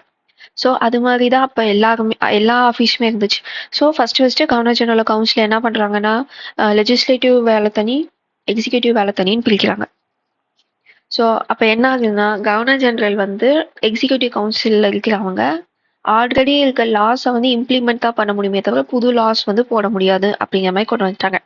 அப்போ புது லாஸ் போடணும் அப்படின்னா அதுக்கு இந்தியன் லெஜிஸ்லேட்டிவ் கவுன்சிலில் கொண்டு வந்துட்டாங்க. ஸோ இப்போ வந்து கவர்னர் ஜெனரலுக்குன்னு ஒரு எக்ஸிக்யூட்டிவ் கவுன்சில் இருந்துச்சு. இதுதான் லாஸும் மேக் பண்ணும், அந்த லாஸை இம்ப்ளிமெண்ட்டும் பண்ணும். ஸோ இப்படிதான் போயிட்டு இருந்துச்சு. ஸோ இதை பிரிக்கணும் அப்படின்னு முடிவு பண்ணது எதுனா 1853. ஸோ என்ன பண்ணாங்கன்னா கவர்னர் ஜெனரலுக்குன்னு 2 கொடுத்துட்டாங்க. எக்ஸிக்யூட்டிவ் கவுன்சில் ஒன்று, லெஜிஸ்லேட்டிவ் கவுன்சில் ஒன்று. இந்த எக்ஸிக்யூட்டிவ் கவுன்சில் என்ன பண்ணும் அப்படின்னா லாஸை வந்து இம்ப்ளிமெண்ட் பண்ணும். எந்த லாஸ் இம்ப்ளிமெண்ட் பண்ணும்னா லெஜிஸ்லேட்டிவ் கவுன்சில் போடுற லாஸை வந்து இம்ப்ளிமெண்ட் பண்ணும். ஸோ இப்போ இந்த இந்தியன் லெஜிஸ்லேட்டிவ் கவுன்சில் தான் ஃபியூச்சர்ல நம்மளுக்கு பார்லிமெண்ட்டாக மாறுது. ஸோ இப்போ இருக்க பார்லிமெண்ட்டோட ஆன்சிஸ்டர் இல்லைன்னா முன்னாடி இருந்தவங்க யாருன்னா இந்தியன் லெஜிஸ்லேட்டிவ் கவுன்சில். ஓகே, இப்போ புரியும்னு நினைக்கிறேன். இப்போ எப்படி பார்லிமெண்ட் போடுற ரூல்ஸை வந்து பார்த்தீங்க அப்படின்னா ஃபார் எக்ஸாம்பிள் எந்த இது எடுத்துக்கலாம். இப்போ ஜிஎஸ்டின்னு ஒரு லா கொண்டு வந்து ஜிஎஸ்டி ஸ்ட்ரக்சர் மாற்றுறாங்க அப்படின்னா அது பார்லிமெண்ட்ல ஒரு ஆக்ட் போட்டு உங்களுக்கு கொண்டு வந்திருப்பாங்க. ஸோ அந்த ஜிஎஸ்டி வந்து எம்பியா வந்து கலெக்ட் பண்ணுறாங்க, அவர்ஸ் எம்பியா அதை மேனேஜ் பண்ணுறாங்க கிடையாது. அதுக்குன்னு இந்தியன் ரெவென்யூ சிஸ்டம்னு ஒரு எக்ஸிக்யூட்டிவ் ஆளுங்க இருக்காங்க, அவங்க தான் இதை வந்து இம்ப்ளிமெண்ட் பண்ணுறாங்க. ஸோ அதே கான்செப்ட் தான். இந்தியன் லெஜிஸ்லேட்டிவ் கவுன்சில் வந்து ஆக்டை கொண்டு வந்துருவாங்க, அதை இம்ப்ளிமெண்ட் பண்ண வேண்டிய வேலை யாருதுன்னா எக்ஸிக்யூட்டிவ் கவுன்சிலோடது. ஓகே, அதே மாதிரி சிவில் சர்வீஸ் எக்ஸாம் வந்து இந்தியன்ஸ்க்கு வந்து ஓப்பன் பண்ணுறாங்க. ஓகே, ஆல்ரெடி இதுக்கு முன்னாடி 20 வருஷத்துக்கு முன்னாடியே அந்த ஆக்ட்லேயே இதே தானே சொல்லியிருந்தாங்க. இப்போ ஏன் அதை சொல்கிறாங்கன்னா இது வந்து அதுக்கப்புறமா லேட்டராக நிறைய பேர் அப்போஸ் பண்ணியிருப்பாங்க. அதாவது பேப்பரில் இருக்கும் ஆனால் இம்ப்ளிமெண்ட் பண்ணியிருக்க மாட்டாங்க. இந்தியன்ஸும் பார்ட்டிசிபேட் பண்ணலாம்னு இருக்கும், ஆனால் அவங்க அப்ளை பண்ணும்போது ரிஜெக்ட் பண்ணிடுவாங்க. ஸோ இன்ஃபார்மலாக அது வந்து நடைமுறையில் இல்லாமல் இருந்துச்சு. ஸோ இதில் என்ன ஆகும்னா லாவை ரொம்ப ஸ்ட்ரிக்டாக மேக் பண்ணிடுவாங்க. ஸோ தட் அதை அப்போஸ் பண்ணவங்கனால இதுக்கு அப்போஸ் பண்ண முடியாது, அந்த மாதிரி கொண்டு வந்திருப்பாங்க. ஸோ ஃபர்ஸ்ட் இந்தியன்ஸ் வந்து சிவில் சர்வீஸ் வந்து எழுதலாம் அப்படின்னு சொன்ன ஆக்ட் வந்து பார்த்தீங்கன்னா 1833. ஆனால் அதை கரெக்டாக இம்ப்ளிமெண்ட் பண்ண முடிஞ்ச ஆக்ட் எதுன்னு பார்த்தீங்கன்னா ப்ரொவிஷன்ஸ் எதில் இருந்துச்சுன்னு பார்த்தீங்கன்னா 1853. ஓகே, அதே மாதிரி indefinite extension of companies rule வந்து பிரிட்டிஷ் கிரவுன். ஸோ இப்போ வந்து பிரிட்டிஷ் கிரவுன் தான் நம்மள ரூல் பண்ணுது. ஆனால் டைரக்டாக ரூல் பண்ணல, இன்டைரக்டாக ஒரு கம்பெனியை வச்சு ரூல் பண்ணிட்டு இருக்காங்க. ஸோ இன்னும் எத்தனை வருஷத்துக்கு தான் இந்த கம்பெனியை ரூல் பண்ணுவாங்கன்னு கேட்கும்போது இன்டெஃபினட்டா 10 வருஷம், 20 வருஷம், 50 வருஷம் டைம் பீரியடே கிடையாது. இனி ஃபியூச்சர்ல ஃபுல்லாமே இந்தியாவை வந்து யார் பார்த்துப்பா அப்படின்னா கம்பெனி வந்து பிரிட்டிஷ் கிரவுனுக்கு ரெஸ்பான்சிபிளா இருப்பாங்க. லைக் பிரிட்டிஷ் கிரவுன் தான் நம்மள இப்போ வந்து இந்தியன்ஸ் தான் பிரிட்டிஷ் கிரவுனோட சிட்டிசன்ஸ் மாதிரி. ஆனால் நம்ம வந்து டைரக்டா நம்ம எதையுமே கிரவுன் கிட்டேயோ பிரிட்டிஷ் பார்லிமெண்ட்லயோ போய் எதுவுமே பண்ண முடியாது. நம்மளை வந்து டைரக்டா ரூல் பண்றது யாருன்னா கம்பெனி. ஸோ அதுதான். அதே மாதிரி லெஜிஸ்லேட்டிவ் கவுன்சிலில் லோக்கல் ரெப்ரஸன்டேஷன் கொண்டு வந்ததும் 1853 ஆக்ட். லோக்கல் ரெப்ரஸன்டேஷன் அப்படின்னா இந்தியன் லெஜிஸ்லேட்டிவ் கவுன்சிலில் இந்தியன்ஸை வந்து நாமினேட் பண்ண ஆரம்பிப்பாங்க. இது முன்னாடி ஃபுல்லாமே பிரிட்டிஷ் மட்டும்தான் இருந்துட்டு இருந்தாங்க. பட் இந்தியன்ஸையும் உள்ள கொண்டு வந்தது எதுன்னு பார்த்தீங்கன்னா 1853 ஆக்ட். ஸோ லெஜிஸ்லேட்டிவ் கவுன்சிலை வந்து கிரியேட் பண்ணது மட்டும் இல்லாமல் அதில் இந்தியன்ஸ் பார்ட்டிசிபேஷனையும் பண்ணது, இந்தியன்ஸ் வந்து பார்ட்டிசிபேட் பண்ணது. அந்த at the same time civil service எக்ஸாம்லையுமே இந்தியன்ஸ் வந்து பார்ட்டிசிபேட் பண்ண ஆரம்பிச்சது பார்த்தீங்கன்னா 1853 ஆக்ட் தான். ஓகே, அடுத்தது கவர்மெண்ட் ஆஃப் இந்தியா ஆக்ட் 1858. இப்போ இது வரைக்கும் பார்த்தது எல்லாமே பார்த்தீங்கன்னா கம்பெனி ரூல். ஸோ இதுக்கப்புறம் பார்க்க போகிறது எல்லாமே கிரவுன் ரூல். அதாவது கம்பெனி போயிட்டு இனி மீடியேட்டர் மேலே யாரும் வேண்டாம், நாங்கள் டைரக்டாகவே ரூல் பண்ணிக்கிறோம் அப்படின்னு கவர்மெண்ட் பிரிட்டிஷ் கிரவுன் சொன்னது தான் இந்த ஆக்ட்லேருந்து வரும். ஸோ அதனால தான் இதுக்கப்புறம் பார்த்தீங்கன்னா உங்களுக்கு வந்து கவர்மெண்ட் ஆஃப் இந்தியா ஆக்ட்னால உங்களுக்கு பேர் இருக்கும். பிகாஸ் கிரவுன் வந்து டைரக்டாக ரூல் பண்ண ஆரம்பிக்கிறாங்கிறதாவது இண்டிகேஷன் இதெல்லாம். ஸோ ஃபர்ஸ்டாகவே இந்த ஆக்ட் 1858 வந்து இந்த ரிவோல்ட்டுக்கு அப்புறம் நம்மளோட கவர்மெண்ட் வந்து பார்த்தீங்கன்னா கம்பெனி கிட்ட இருந்து கிரவுன் கிட்ட போகும். ஸோ அபாலிஷ் தி ஈஸ்ட் இந்தியா கம்பெனி கண்ட்ரோல் வந்து பிரிட்டிஷ் கிரவுன் கிட்ட போயிடுச்சு. ஸோ இப்போ இது வரைக்கும் கவர்னர் ஜெனரல் அப்படிங்கிற மாதிரி இருந்தாங்க. இனிமேல் அவங்க பேர் வந்து வைஸ்ராய். வைஸ்ராய் அப்படிங்கிறதுக்கான மீனிங் என்னன்னு கேட்டிங்கன்னா ஒரு கவர்மெண்ட்டோட ரெப்ரசன்டேட்டிவ். ஒரு கவர்மெண்ட் வந்து இப்போ வைஸ்ராய்னா பிரிட்டிஷ் கவர்மெண்ட்டே அங்கே வந்த மாதிரி. ஸோ அந்த மாதிரி அனுப்புகிற ஆளுங்களை வந்து வைஸ்ராய்னு சொல்லுவோம். ஸோ வைஸ்ராய்னா அதான் மீனிங். ஸோ இனிமேல் வைஸ்ராய் ஆஃப் இந்தியா அப்படின்னா பிரிட்டிஷ் கிரவுன் ஆர் பிரிட்டிஷ் கவர்மெண்ட்டை ரெப்ரசென்ட் பண்ணி இந்தியாவுக்கு வந்து ஒரு ஆள் தான் வைஸ்ராய் ஆஃப் இந்தியா. அந்த போஸ்டிங்க்கு மீனிங் அதுதான். ஸோ இப்போ நீங்கள் வைஸ்ராய் எதிர்த்து ஏதாச்சும் நீங்கள் பண்ணுறீங்க அப்படின்னா அது வந்து பிரிட்டிஷ் கவர்மெண்ட்டையே எதிர்த்து நீங்கள் பண்ணுற மாதிரி. ஸோ அதோட மீனிங் தான் அது. இப்போ எப்படி ஒரு எம்எல்ஏ அப்படின்னா அந்த தொகுதியில் இருக்கிற எல்லா பீப்புளையும் ரெப்ரசென்ட் பண்ணி அவங்களோட பிரச்சனையை போய் ஒரு அசம்பிளியில் பேசுகிறவங்க தான் எம்எல்ஏ. ஸோ அவங்க பேசுறது என்ன, அந்த தொகுதியில் இருக்க பீப்புளோட வாய்ஸை தான் அந்த எம்எல்ஏ பேசுகிறாங்க. அதே மாதிரி தான் வைஸ்ராய். பிரிட்டிஷ் பார்லிமெண்ட்டோ பிரிட்டிஷ் கவர்மெண்ட்டையோ ரெப்ரசென்ட் பண்ணுறவங்க தான் அந்த வைஸ்ராய். ஸோ நீங்கள் வந்து வைஸ்ராய் எதுக்குறீங்க அப்படின்னா நீங்கள் வந்து பிரிட்டிஷ் கவர்மெண்ட்டே எதுக்குறீங்க அப்படிங்கிற மாதிரி. கவர்னர் ஜெனரல் அப்படிங்கிற ஒரு டேர்ம் வந்து பார்த்தீங்கன்னா அது ஒரு வேலை. இந்த இந்த இடத்துக்கு நான் கவர்னர், இதை வந்து நான் மேனேஜ் பண்ணணும், பொலிட்டிக்கலாக மேனேஜ் பண்ணணும் அப்படிங்கிற மாதிரி. ஸோ நீங்கள் கவர்னர் ஜெனரல் எதுக்குறீங்க அப்படின்னா இந்த பிரிட்டிஷ் கவர்மெண்ட்டையே நான் எதுக்குறேன் அப்படிங்கிற மாதிரி கிடையாது. ஆனால் நீங்கள் வைஸ்ராய் அப்படின்னு ஒருத்தங்க வராங்க, அவங்கள நீங்கள் எதுக்குறீங்க அப்படின்னா நீங்கள் கவர்மெண்ட்டையே எதுக்குற மாதிரி. ஸோ இதுதான் கவர்னர் ஜெனரலுக்கும் வைஸ்ராய்க்கு இருக்க வித்தியாசம். ஸோ கம்பெனி கிட்ட இருந்து டைரக்டாகவே நம்ம கிரவுன் கிட்ட ரூலிங் போயிடுச்சுங்கிறதோட மீனிங்கே இந்த வைஸ்ராயின்னு இந்த டைட்டில் மாறினதுலேருந்தே நமக்கு தெரியும். ஸோ லார்ட் கேனிங் தான் first viceroy of India. So first governor general of India யாருன்னு கேட்டால் லார்ட் வில்லியம் பென்டிங். ஸோ இவ்வளோ சிம்பிளாக கேட்க மாட்டாங்க மோஸ்ட்டாக, பட் இருந்தாலும் நம்ம தெரிஞ்சு வச்சுக்கிறது நல்லது. ஃபர்ஸ்ட்டாக இருக்கிறவங்கள வந்து எப்போவுமே தெரிஞ்சு வச்சுக்கிறது நல்லது. ஸோ ஓகே, இப்போ வந்து கிரவுன் கிட்ட போயிடுச்சுன்னு சொல்கிறோம். இப்போ வந்து court of directors, board of control நல்லா இருந்துச்சு. ஸோ இப்போ வந்து ஒவ்வொரு பேராக மாறுது. கவர்னர் ஜெனரல் ஆஃப் இந்தியா வந்து வைஸ்ராய் ஆஃப் இந்தியாவாக மாறி இருக்கு. இப்போ அடுத்து பார்த்தீங்கன்னா secretary of state for India headed Indian administration accountable to British parliament. So இப்போ வந்து பிரிட்டிஷ் பார்லிமெண்ட்லேயே ஒரு ஆள் இருக்காங்க. அவங்க யாருன்னா secretary of state for India. So இப்போ எப்படி எம்பி வந்து ஒருத்தர் ரெப்ரசென்ட் பண்ணி பார்லிமெண்ட்டுக்கு போகிறாங்க ஒரு இடத்த, அதே மாதிரி இந்தியாவோட அட்மினிஸ்ட்ரேட்டிவ் வேலை எல்லாத்தையுமே பார்க்கறதுக்கு பிரிட்டிஷ் பார்லிமெண்ட்டுக்கு அக்கௌண்டபிளாக ஒரு ஆள் இருக்காங்க. அது யாருன்னா secretary of state for India. Council of India அடுத்தது 15 members to assist secretary of state. இப்போ நம்ம சொன்னோம்ல board of control, court of டைரக்டர்ஸ்னு பொலிட்டிக்கல் வேலையை பார்த்தாங்க, கமர்ஷியல் வேலையும் பார்த்தாங்க அப்படின்னு சொல்லிட்டு அதே அந்த திங்கெல்லாம் இப்போ அபாலிஷ் ஆயிடுச்சு. ஸோ இப்போ என்ன பண்ணிட்டாங்கன்னா பிரிட்டிஷ் பார்லிமெண்ட்லேயே ஒரு ஆள் இருக்காங்க செக்ரட்டரி ஆஃப் ஸ்டேட் ஆஃப் இந்தியான்னு. இப்போ இந்த ஒரு ஆள்னால இவ்வளோ பெரிய கண்ட்ரி, அதுவும் ஃபாரின் கண்ட்ரியை போய் மேனேஜ் பண்ண முடியுமா? முடியாது. ஸோ அவங்களுக்கு ஹெல்ப் பண்ண ஆளுங்க வேணும்.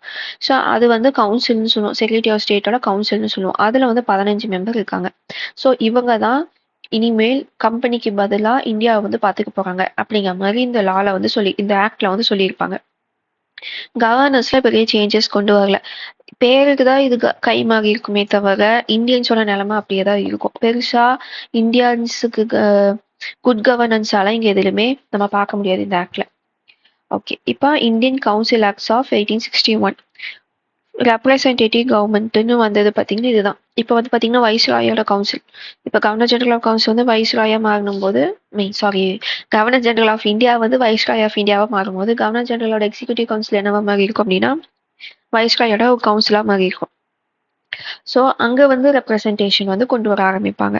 இதுக்கு முன்னாடி இந்தியன் லெஜிஸ்லேட்டிவ் கவுன்சில் இருக்கும். இப்போ வந்து எக்ஸிக்யூட்டிவ்லையுமே இம்ப்ளிமெண்ட் பண்ணுற இடத்துலையுமே இந்தியன்ஸ் வந்து ரெப்ரசன்டேட் பண்ண ஆரம்பிப்பாங்க. அதே மாதிரி டீசென்ட்ரலைசேஷன். இப்போ பார்த்தீங்க அப்படின்னா ரெகுலேட்டிங் ஆக்ட் ஆஃப் 1773 பெங்காலுக்கு கீழே தான் பாம்பே அண்ட் மெட்ராஸ் இருக்கு. இப்போ கவுன்சில்ஸ் ஆக்ட் ஆஃப் 1861 வந்து என்ன சொல்லுதுன்னா எதுக்கு இப்படி பெங்காலுக்கு கீழே இது நல்லா அப்படின்னு சொல்லிட்டு இந்த பவரை வந்து இந்த ஒரு லெஜிஸ்லேட்டிவ் பவர், இப்போ பெங்காலில் லா வேணும், மெட்ராஸில் லா வேணும்னா இங்கேக்கு கவர்னர் வந்து கவர்னர் ஜெனரல் ஆஃப் பெங்கால் இல்லைனா கவர்னர் ஜெனரல் ஆஃப் இந்தியாவுக்கு வந்து லெட்டர் அனுப்புவாங்க. அவங்க வந்து அந்த கவுன்சிலில் வந்து லா மேக் பண்ணி திருப்பி இங்கே அனுப்புவாங்க. ஸோ அதை லாவையும் இம்ப்ளிமெண்ட் பண்ணிட்டு இருந்தாங்க. ஸோ இப்போ பாம்பேக்கோ மெட்ராஸ்க்கோ லா வேணும்னா ஒரு பக்கம் போய் கேட்டு வந்து இங்கே பண்ணுற மாதிரி இருந்துச்சு. ஸோ அதுக்குள்ளே நிறைய டிலே இருந்தனால இங்கே நிறைய பிரச்சனை, லோக்கல்லாம் நிறைய பிரச்சனை வந்துட்டு இருந்துச்சு. ஸோ அதனால என்ன பண்ணாங்கன்னா Indian council act of 1861 Madras பிரசிடென்சியும் சரி பாம்பே பிரசிடென்சியும் சரி அதுக்கு வேணுங்கிற லாவை அந்த கவர்னரே போட்டுக்கலாம் அப்படிங்கிற மாதிரி லா மேக்கிங் பவரை திருப்பி கொடுத்தது வந்து 1861. லா மேக்கிங் பவரை பாம்பே கிட்ட இருந்தும் மெட்ராஸ் கிட்ட இருந்தும் எடுத்தது எதுனா ரெகுலேட்டிங் ஆக்ட் ஆஃப் 1773. கிட்டத்தட்ட ஒரு 100 வருஷத்துக்கு அப்புறமா அவங்களுக்கு வந்து லா மேக்கிங் பவர் கிடைக்குதுன்னு கூட வச்சுக்கலாம். 100 இல்லைன்னா ஒரு 90 இயர்ஸ்க்கு அப்புறமா. ஸோ இதுதான் டீசென்ட்ரலைசேஷன். 1773ல என்னாச்சுன்னா சென்ட்ரலைசேஷன் ஆச்சு. 1861ல என்னாச்சுன்னா டீசென்ட்ரலைஸ் ஆச்சு. அதே மாதிரி நியூ கவுன்சில். இப்போ ஃபர்ஸ்ட் வந்து governor general of Bengal, governor general of இந்தியாவுக்கு தான் லெஜிஸ்லேட்டிவ் கவுன்சில் இருந்துச்சு. கவர்னர் ஜெனரல் ஆஃப் பெங்காலோட எக்ஸிக்யூட்டிவ் கவுன்சில் இருந்துச்சு. இப்போ லா மேக்கிங் பவர் திருப்பி நம்ம பாம்பேக்கும் மெட்ராஸ்க்கும் கொடுத்துட்டோம். அப்போ கண்டிப்பா அவங்களுக்கு வந்து கவுன்சில்ஸ் வந்து தேவைப்படும். ஸோ அங்கே கவுன்சில்ஸ் இருந்துச்சு. பிரசிடென்சிக்கு மட்டும் தான் தேவைப்படுமானா கிடையாது. இப்போ வந்து north west province, Punjab, Bengal. இப்போ பெங்கால் வந்து தனியாக அதுவுமே ப்ராவின்ஸ் ஆயிடுச்சு. இப்போ வந்து பார்த்தீங்கன்னா பெங்கால் தான் இப்போ வந்து ஹெட்டுங்கிற மாதிரி இருந்தது. இப்போ பார்த்தீங்கன்னா பெங்கால், பாம்பே, மெட்ராஸ் மூணுமே ஈக்குவல்ங்கிற மாதிரி ஆயிடுச்சு வைஸ்ராய் வந்ததுக்கப்புறம். வைஸ்ராய்க்கு கீழே பெங்கால், பாம்பே, மெட்ராஸ்னு இருந்துச்சு. ஸோ இப்போ இதுக்கு லா மேக்கிங் பவர் கொடுத்துட்டோம், இதுக்கு லா மேக்கிங் பவர் கொடுத்துட்டோம். அப்போ கவுன்சிலும் கிரியேட் ஆயிடும். அப்போ பெங்கால் என்ன ஆகும்னு கேட்டால் அங்கே ஒரு கவுன்சில் இப்போ கிரியேட் பண்ணுறாங்க பெங்காலுக்குன்னே தனியாக. இப்போ பெங்காலில் போடுற லா பார்த்தீங்கன்னா ஃபர்ஸ்ட் இந்தியா ஃபுல்லாக இம்ப்ளிமெண்ட் ஆச்சு. இனிமேல் என்ன ஆகும்னா பெங்காலில் போடுற லா பெங்காலுக்கு மட்டும் ஆச்சு. அதுக்கப்புறமா நார்த் வெஸ்டர்ன் ப்ராவின்ஸும் பஞ்சாபுக்கும் தனியாக கவுன்சில்ஸ் கிரியேட் பண்ணாங்க. பிகாஸ் அங்கேயுமே இப்போ பெங்கால் வந்துட்டு அங்கே கண்ட்ரோல் பண்ண முடியாது. பெங்கால் வந்து அஸ்ஸாம், ஒரிசா இது வரைக்கும் தான் கண்ட்ரோல் பண்ண முடிஞ்சது.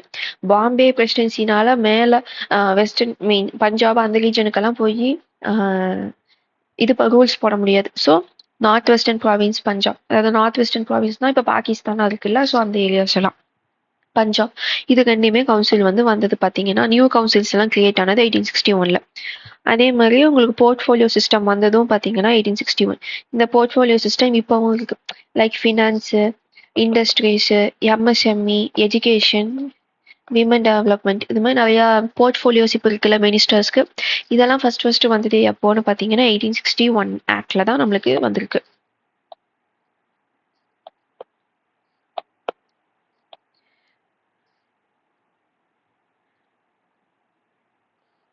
அடுத்தது இந்தியன் கவுன்சில் ஆக்ட் ஆஃப் 1892. இப்போ பார்த்தீங்கன்னா இதுல எல்லாம் பெரிய மேஜர் சேஞ்சஸ் எல்லாம் கொண்டு வரல. இப்போ பார்த்தீங்கன்னா போர்ட்ஃபோலியோ சிஸ்டம் ஆகட்டும், இல்லைன்னா அந்த ரெப்ரசன்டேட்டிவ் கொண்டு வந்ததாகட்டும், இதெல்லாம் தான் உங்களுக்கு இம்பார்ட்டண்ட்டாக கேட்பாங்க. இப்போ இந்த கவுன்சில்ஸ் ஆக்ட் ஆஃப் 1892ல பெருசாக உங்களுக்கு கொஸ்டின் கேட்குற ஏரியாஸ் இல்லை. சொல்லணும்னு நினச்சா எலெக்ஷன் வந்து பார்த்தீங்க அப்படின்னா லோக்கல் பாடிஸ்க்கு மட்டும்தான் வச்சாங்க. அப்பவுமே இப்போ நம்ம நினைக்கிற மாதிரி இப்போ பிரிட்டிஷ் இருக்காங்க அப்படின்னா எலெக்ஷன் இல்லை, அங்கே வந்து ஸ்லேவ் மாதிரி நம்மளை வச்சுருந்தாங்க அப்படிங்கிற மாதிரி கிடையாது. அங்கே எலெக்ஷன்ஸ் இருக்கும், கவர்மெண்ட் வேலைக்கு எக்ஸாம்ஸ் நடக்கும், ஆனால் ப்ராக்டிக்கலாக அது இம்ப்ளிமெண்ட் பண்ணாமல் வச்சுருப்பாங்க. ஸோ அதுதான் அப்படி இருந்த நிலைமை. ஸோ இப்போ எலெக்ஷன்னா எப்படி சொல்லலாம், எல்லாருக்குமேலாம் அங்கே ஓட்டு போட ரைட்ஸ் இருக்காது. இப்போ லோக்கல் பாடி இருக்கு, இப்போ இந்த ஏரியாவுக்கு ஒரு மேயர் வேணும் அப்படிங்கிற மாதிரி டிசைட் பண்ணுறாங்க அப்படின்னா அங்கே வந்து அதிகமாக லேண்ட் வச்சிருக்கவங்க இவங்கெல்லாம் வந்து ஒருத்தவங்க சொல்லுவாங்க இவங்க தான் இந்த இடத்தோட மேயர் அப்படின்னு சொல்லிட்டு. ஸோ இது பார்த்தீங்கன்னா எலெக்ஷனும் சொல்லலாம், நாமினேஷனும் சொல்லலாம். ஸோ இது மாதிரி தான் அப்போ நடந்துட்டு இருந்துச்சு. So limited election. ஸோ இது மாதிரி இந்த சான்ஸையும் கொடுத்தது எதுன்னு பார்த்தீங்கன்னா 1892ல. அதே மாதிரி பட்ஜெட்டை டிஸ்கஸ் பண்ண அளவுக்கு ரைட்ஸ் கொடுத்தது எதுனா 1892. இப்போ பார்க்கல February 1 வந்து பார்த்தீங்கன்னா ஃபினான்ஸ் மினிஸ்டர் வந்து பட்ஜெட் சப்மிட் பண்ணுவாங்க. அதுக்கப்புறமா அதுல வந்து நிறைய கொஸ்டின்ஸ் எல்லாம் கேட்பாங்க. இல்லைன்னா பட்ஜெட் வந்து டிஸ்கஸ் பண்ணதுக்கான சான்சஸ் எல்லாம் இருக்கு. இதுக்கு ஏன் இவ்வளோ ஃபண்ட் இல்லை, அதுக்கு ஏன் இவ்வளோ ஃபண்ட் இல்லைன்னா இதுக்கு இவ்வளோ ஃபண்ட் இன்க்ரீஸ் பண்ணணும், இது மாதிரிலாம் நம்ம நிறையா நியூஸ்ல எல்லாம் பார்ப்போம். ஸோ இதுக்கான ரைட்ஸ் எங்கே இருந்துச்சுன்னா அப்பயும் இருந்துச்சு. அப்பயும் பட்ஜெட் கொண்டு வந்தாங்க. அந்த பட்ஜெட்ஸ்க்கு டிஸ்கஸ் பண்ண ரைட்ஸும் கொடுத்தது எதுனா 1892. ஸோ பட்ஜெட்னாவே நீங்கள் 1892 மைண்டில் வச்சுக்கோங்க. Increased non-official members, expanded councils but kept an official majority. அதாவது கவுன்சிலுக்கு எக்ஸிக்யூட்டிவ் கவுன்சில் எல்லாம் இருக்குன்னா அஃபீஷியல் மெம்பர்ஸ்னு இருப்பாங்க, நான் அஃபீஷியல் மெம்பர்ஸ்னு இருப்பாங்க. அஃபீஷியல் மெம்பர்ஸ்னா ஃபார் எக்ஸாம்பிள் இப்போ ஒரு கவர்மெண்ட் ஆஃபீஸ் இருக்கு. இப்போ நீங்க போய் பார்த்தீங்கன்னா இப்போ எல்லாருமே அஃபீஷியல் தான். இப்போ நீங்க ஒரு ரெஜிஸ்டர் ஆஃபீஸ்க்குள்ள போயிங்கன்னா அங்கே இருக்கவங்க எல்லாமே கவர்மெண்ட் எம்ப்ளாயி. ஸோ அவங்க எல்லாமே அஃபீஷியல் தான். ஆனால் அந்த காலத்தில் ஒரு கவுன்சில் இருக்கு அப்படின்னா அங்கே நான் அஃபீஷியல் மெம்பர்ஸும் இருப்பாங்க. அதாவது இந்த இடத்த பத்தி நல்லா தெரிஞ்சவங்க, லோக்கல் லாங்குவேஜை பத்தி தெரிஞ்சவங்க, ஸோ இவங்க எல்லாருமே அங்கே இருப்பாங்க. ஸோ தட் லா மேக்கிங் வந்து எஃபிஷியண்டா இருக்கும் அப்படிங்கிறதுக்காக.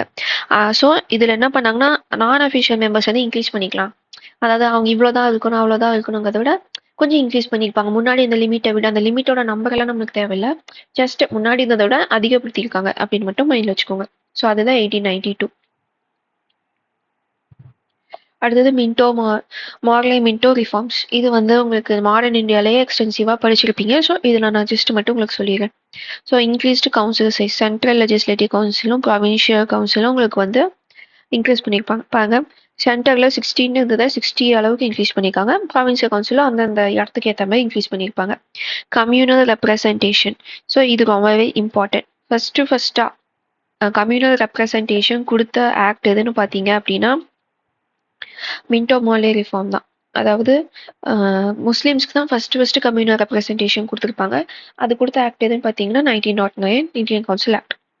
அதே மாதிரி first Indian in executive council. இப்போ நான் எக்ஸிக்யூட்டிவ் கவுன்சில்னு சொன்னோம்ல, அதில் ஃபர்ஸ்ட்டாக இந்தியன் வந்து ஜாயின் ஆனது பார்த்தீங்க அப்படின்னா இந்த ஆக்ட்னால தான். ஸோ அந்த பர்சன் யாருன்னா சத்யேந்திர பிரசாத் சின்ஹா. இவர் எதில் ஜாயின் பண்ணியிருப்பாரு அப்படின்னா வைஸ்ராய் கவுன்சில், அதில் போய் சேர்ந்துருப்பாரு. ஸோ ஒரு இந்தியன் ஃபர்ஸ்ட்டாக வைஸ்ராயோட கவுன்சில் ஆஃப் இந்தியன் போய் சேர்ந்தது பார்த்தீங்கன்னா சத்யேந்திர பிரசாத் சின்ஹா. ஓகே, இவர் இதுக்கு முன்னாடிலாம் யாரும் சேராம இந்த டைம்ல ஏன் போய் சேர்ந்தாருன்னா இதெல்லாம் அது வந்து அலோவ் பண்ணியிருக்கோம். ஸோ மார்லே மின்டோ ரிஃபார்ம்ல பார்த்தீங்கன்னா இந்தியன்ஸையும் வைஸ்ராயோட எக்ஸிக்யூட்டிவ் கவுன்சிலில் அகாமடேட் பண்ணிக்கணும் அப்படிங்கிறத வந்து ஒரு ப்ரொவிஷனாக வச்சிருப்பாங்க. அதே மாதிரி எக்ஸ்பேண்டட் தி ஃபங்க்ஷன். இப்போ கவுன்சில் வந்து பார்த்தீங்கன்னா லைட்டாக பார்லிமெண்ட், இப்போ நம்ம ரியல் டைமாக நம்ம பார்லிமெண்ட்ல பார்க்குறதெல்லாம் கொஞ்சம் கொஞ்சமாக அங்கே வந்திருக்கும். அந்த போர்ட்ஃபோலியோ சிஸ்டம் ஆகட்டும், பட்ஜெட் கொண்டு வரதாகட்டும், அடுத்தது நார்மலாக இது ஏன் பண்ணலை அது ஏன் பண்ணலை ஜென்ரல் கொஸ்டின்ஸ் கேட்கறதாகட்டும், இப்படி கொஞ்சம் கொஞ்சமாக இவால்வ் ஆகி வந்தது தான் மாடர்ன் டே பார்லிமெண்ட். ஸோ 1909 இருந்த ஆக்டோட ப்ரொவிஷன் என்னன்னு பார்த்தீங்கன்னா அந்த கவுன்சிலில் இப்போ பார்லிமெண்ட்னு சொல்லுவோம், அப்போ வந்து கவுன்சில்னு இருந்துச்சு. இந்த பேர் மட்டும் உங்களுக்கு மாறும். ஆனால் இப்போ நம்ம பார்லிமெண்ட் எப்படி பார்க்குறோமோ அந்த காலத்தில் இந்த கவுன்சில் எல்லாம் அப்படி தான் பார்த்துருந்தாங்க. ஸோ அந்த காலத்தில் கவுன்சிலாக ஃபர்ஸ்ட் ஆஃப் இந்தியன்ஸ் போய் ஜாயின் பண்ண ஆரம்பிக்கிறாங்க. அதுக்கப்புறமா கொஸ்டினும் கேட்க ஆரம்பிக்கிறாங்க. ஸோ இதுதான் 1909 கவுன்சில் ஆக்ட். அடுத்தது பார்த்தீங்கன்னா council act of 1919 Montagu Chelmsford reforms. இப்போ இது வந்து டைராக்கி வந்து கொண்டு வருது ப்ராவின்ஸில். So powers between central and provincial government. Central கவர்மெண்ட்டுக்கும் ஸ்டேட் கவர்மெண்ட் இல்லைன்னா ப்ரொவின்ஷியல் கவர்மெண்ட்டுக்கும் பவர்ஸை பிரித்தது எது? Government of India 1990. 2 houses at the national level. இப்போ நம்ம வந்து ராஜ்யசபா லோக்சபான்னு பார்க்கலாம்ல, அதே மாதிரி இப்போ வந்து எக்ஸிக்யூட்டிவ் கவுன்சில் இருந்துச்சா, லெஜிஸ்லேட்டிவ் கவுன்சில் இருந்துச்சா. ஸோ இப்போ இந்த கவுன்சிலை வந்து ரெண்டாக பிரிக்கிறாங்க, 2 ஹவுஸாக பிரிக்கிறாங்க. எந்த இதில்? 1919. ஸோ இப்படி பண்ணி அவச்சுக்கோ 1990 2 டைம் வருது. ஸோ 2 ஹவுஸ் வந்தது எதுனா இந்தியன் கவுன்சில் ஆக்ட் ஆஃப் 1919. அதே மாதிரி கம்யூனல் ரெப்ரசன்டேஷன் எக்ஸ்பேண்ட் பண்ணுறாங்க. ஸோ பிரிட்டிஷோட வேலையே பார்த்தீங்கன்னா டிவைட் அண்ட் ரூல்ங்கிறது தான். ஸோ அப்போது ஃபர்ஸ்ட் வந்து முஸ்லீமை டிவைட் பண்ணிட்டாங்க 1909. அவங்களுக்கு வந்து கம்யூனல் ரெப்ரசன்டேஷன் கொடுத்துட்டாங்க. இப்போ அடுத்து என்ன பண்ண ஆரம்பிக்கிறாங்க அப்படின்னா சீக்ஸுக்கு வந்து ஆங்கிலோ இந்தியன்ஸ்க்கு வந்து உங்களுக்கு ரெப்ரசன்டேஷன் கொடுக்குறாங்க. அது மட்டும் இல்லாமல் விமனுக்கும் கொடுக்க ஆரம்பிக்கிறாங்க. இது இல்லாமல் தனி எலக்டோரேட்ஸா இப்போ இந்த இடத்துல எலெக்ஷன், இப்போ எலக்டோரேட்டுன்னு கொடுத்துட்டாங்கன்னா அந்த இடத்துல எலெக்ஷன் நடக்குது. இப்போ அது வந்து சீக்ஸுக்கான எலக்டோரேட்டாக இருக்குன்னா அங்கே சீக்ஸ் தான் எலெக்ஷன்லேயே நிற்பாங்க, ஓட்டும் போட்டுப்பாங்க. இப்போ நீங்கள் இப்போ உங்கள் இடம் வந்து சீக்ஸுக்கான இடமா மாற்றிட்டாங்க, நீங்கள் ஹிந்து இல்லை கிறிஸ்டின் இல்லை முஸ்லீம் அப்படின்னா நிற்கிறவங்க வந்து சீக்காக இருந்தால் என்ன நான் போய் ஓட்டு போடுறேன்னு விட மாட்டாங்க. சீக்ஸ் தான் நிற்பாங்க, சீக்ஸுக்கு தான் ஓட் போடணும். அதே மாதிரி ஆங்கிலோ இந்தியன் சொன்னாங்கன்னா ஆங்கிலோ இந்தியன் தான் எலெக்ஷனில் நிற்பாங்க, அவங்க மட்டும்தான் ஓட் போடணும், மித்தவங்கலாம் போடக்கூடாது. அதே மாதிரி விமனுக்கும் கொடுத்துருக்காங்க. ஸோ இப்போ அங்கே ஒரு விமன் நிற்கிறாங்க எலெக்ஷனில் அப்படின்னா விமன் தான் நிற்பாங்க, விமன் தான் ஓட்டும் போடுவாங்க. ஸோ அதுதான் இதோட கான்செப்ட். பட் விமனுக்கு என்னதான் கொடுத்தாலுமே யாருமே வெளியே வந்து நான் நிக்கிறேன்னு சொல்லலை, விமனுக்கு ஓட்டும் கிடையாது. அந்த காலத்துல பார்த்தீங்கன்னா ஏஜை வச்சு ஓட் கொடுக்க மாட்டாங்க. உங்களுக்கு இவ்வளோ லேண்ட் இருக்கணும், நீங்க இவ்வளோ படிச்சிருக்கணும், அப்பதான் ஓட் போடுறதுக்கு உங்களுக்கு ரைட்ஸ் இருக்குனால சொல்லுவாங்க. ஸோ இந்த காலத்திலேயே நம்ம எவ்வளோ பேர் படிக்காதவங்க லேண்ட்லெஸ்ஸா இருக்கவங்களெல்லாம் நம்ம பார்க்குறோம். அந்த காலத்துல முக்கால்வாசி ஜமீன்தாஸ் இவங்களுக்கெல்லாம் தான் ஓட்டிங் பவர் இருந்துச்சு. அதுலயும் எல்லா ஜமீன்தாஸ்க்குமே அவங்களுக்கு ஓட்டிங் பவர் இருக்காது, பிகாஸ் அவங்க வந்து படிச்சிருக்கவும் மாட்டாங்க. ஸோ படிச்சிருக்கணும், கொஞ்சம் லேண்ட் இருக்கணும். ஸோ இந்த மாதிரி நிறையா திங்ஸ் இருக்கும்போது விமனுக்கெல்லாம் முக்கால்வாசி பேத்துக்கு படிப்பு கிடையாது. And at the same time women வந்து ப்ராப்பர்ட்டி எல்லாம் ஓன் பண்ண மாட்டாங்க. ஸோ என்னதான் விமனுக்கு எலக்ட்ரல் ரைட் கொடுக்குறேன்னு சொன்னாலும் நிற்கிறதுக்கும் ஆள் இல்லை, ஓட் போடுறதுக்கும் ஆள் இல்லை. ஸோ இதெல்லாம் தான் அந்த ப்ராக்டிக்கல் ப்ராப்ளம். பேப்பரில் சும்மா பேருக்கு இருக்கும், பட் ரியாலிட்டியில் அது நடக்கல. பட் இந்த சீக்ஸ்க்கு ஆங்கிலோ இந்தியன்ஸ்க்கெல்லாம் கொஞ்சம் நடக்கும், because Muslim Sikhs Anglo Indians எல்லாமே பார்த்தீங்கன்னா அது ஒரு ஜெண்டர் பேஸ்டோ அப்படிங்கிற மாதிரி இல்லாமல் சீக்ஸ்னா அங்கே படித்தவங்களும் இருப்பாங்க, பணக்காரங்களும் இருப்பாங்க. ஸோ அதனால உங்களுக்கு வந்து சீக்ஸ் அண்ட் ஆங்கிலோ இந்தியன்ஸ்க்கு இருந்துச்சு. பட் சீக்ஸ் அண்ட் ஆங்கிலோ இந்தியன்ஸோட பாப்புலேஷன் முஸ்லீமோட கம்பேர் பண்ணிங்கன்னா கம்மி. அதனால இந்த டிவைட் அண்ட் ரூல் பார்த்தீங்கன்னா, ஹிந்து, முஸ்லீம்னு இருக்கிற அளவுக்கு ஹிந்து, சீக்ஸ், ஹிந்து ஆங்கிலோ இந்தியன்ஸ் இந்த மாதிரிலாம் மாறல. பிகாஸ் அவங்க பாப்புலேஷன்லேயே ரொம்ப கம்மி. ஸோ அவ்வளோ ஈகோ கிளாஷ் ஆகட்டும், இல்லை பிரச்சனையோ வரல. ஸோ ஃபர்ஸ்ட் கம்யூனல் ரெப்ரஸன்டேஷன் முஸ்லீமுக்கு தான் கொடுத்தாங்க 1909ல. அதுக்கப்புறம் இது எக்ஸ்டெண்ட் பண்ணது மற்றவங்களுக்கெல்லாம் எக்ஸ்டெண்ட் பண்ணது எதுனா 1919 ஆக்ட்ல. நான் சொன்னேன்ல, ப்ராப்பர்ட்டி டேக்ஸ் பே பண்ற லிமிட்ல இருக்காங்களா, இதெல்லாம் வச்சு தான் அவங்களுக்கு வந்து ஓட் கொடுப்பாங்க. ஃப்ரான்ச்சைஸ்னா ஓட் போடுற பீப்புள்.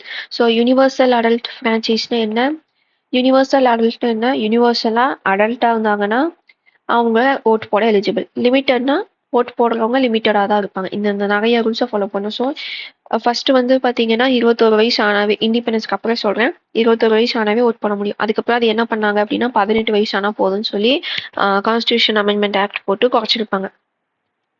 ஸோ இப்போ பார்த்தீங்கன்னா 2025 நிலவரப்படி என்ன, இப்போ ஒருத்தவங்க 18 வயசு ஆயிடுச்சு அப்படின்னாவே அவங்க ஓட்டு போட முடியும். அவங்க கிட்ட லேண்ட் இருக்கா, படிச்சிருக்காங்களா, படிக்கலையா, அவங்க என்ன ரிலீஜியன் எதுவுமே பார்க்க மாட்டாங்க. ஸோ இதுதான் universal adult franchise.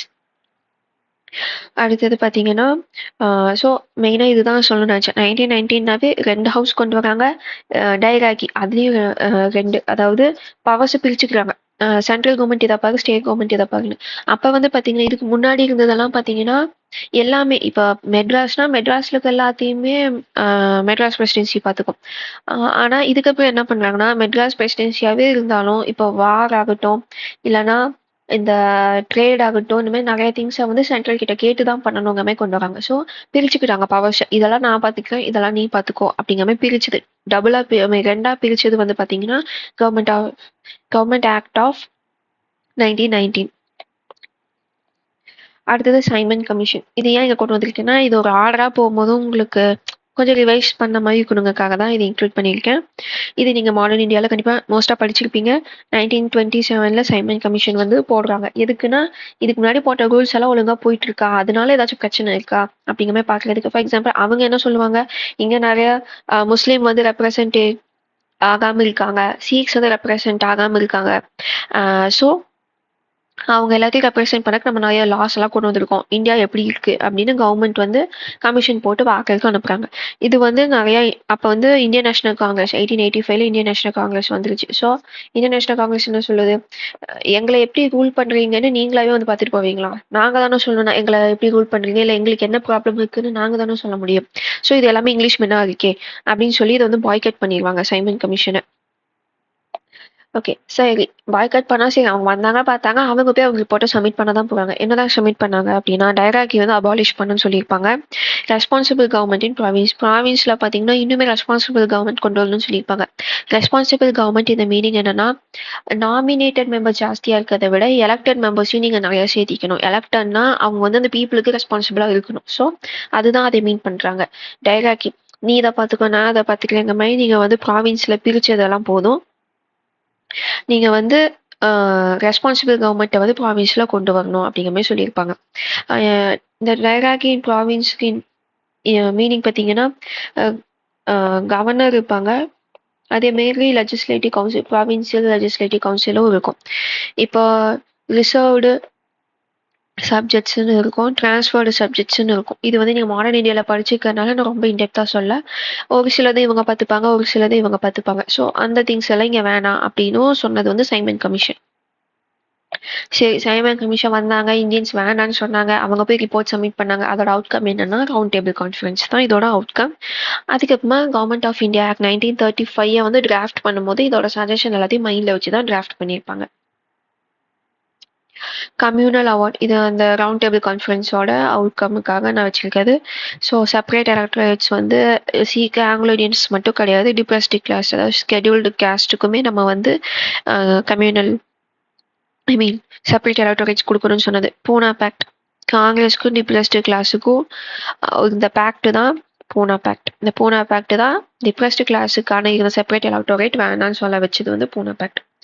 So Simon commission வருது, இதுக்கு முன்னாடி போட்ட லாஸ் எல்லாம் எப்படி இருக்குன்னு பார்க்க அவங்க ரிப்போர்ட் சப்மிட் பண்ணுறாங்க. அதுக்கப்புறம் ரவுண்ட் டேபிள் கான்ஃபரன்ஸ் வந்து வைக்கிறாங்க, ஏன்னா இந்தியன்ஸ் வந்து பாய்காட் பண்ணிட்டாங்க.